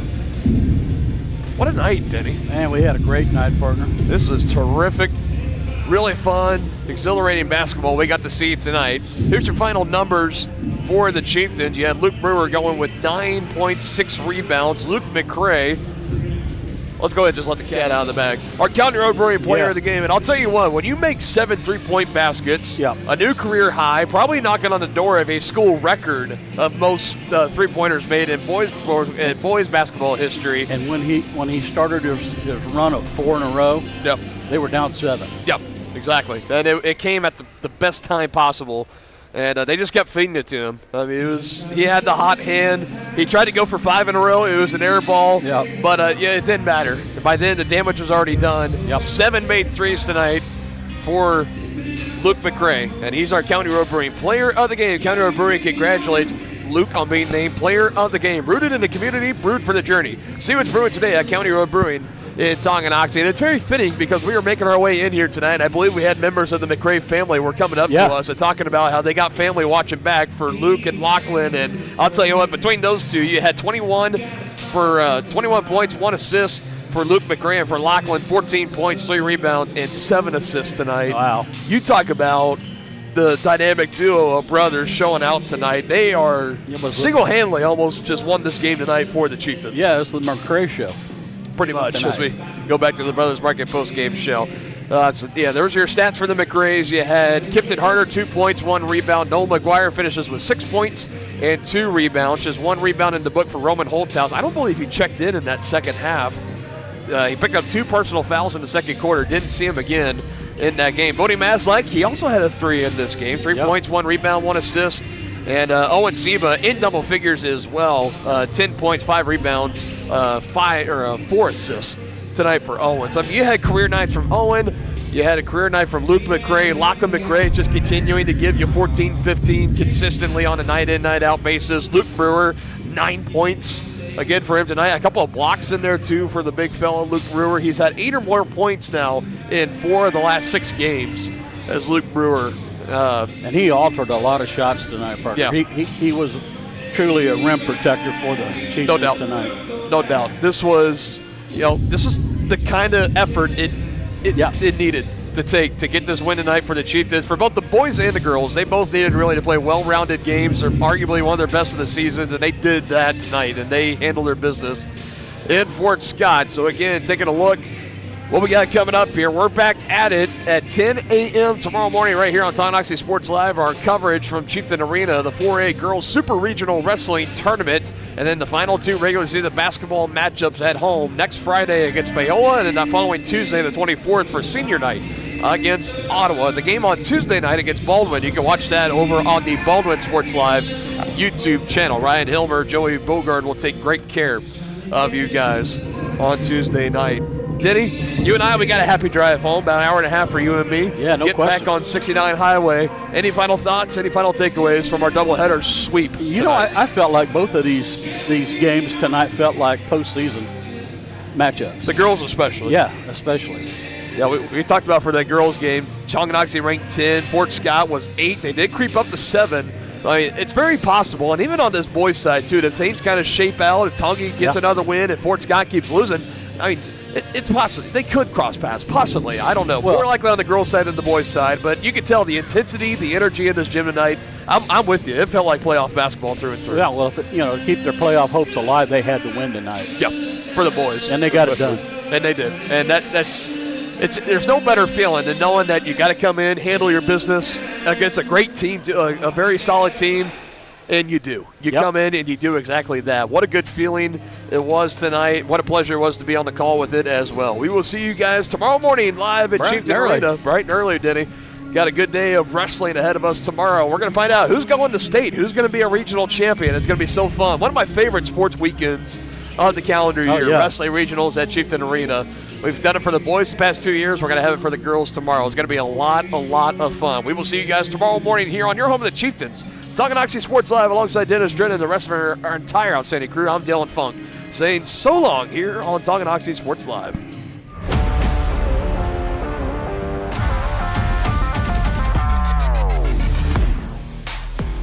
From the gridiron to the hardcourt, the pitch to the mat, don't miss any of the action. We're there with live, local sports coverage at VarsitySportsLive.com.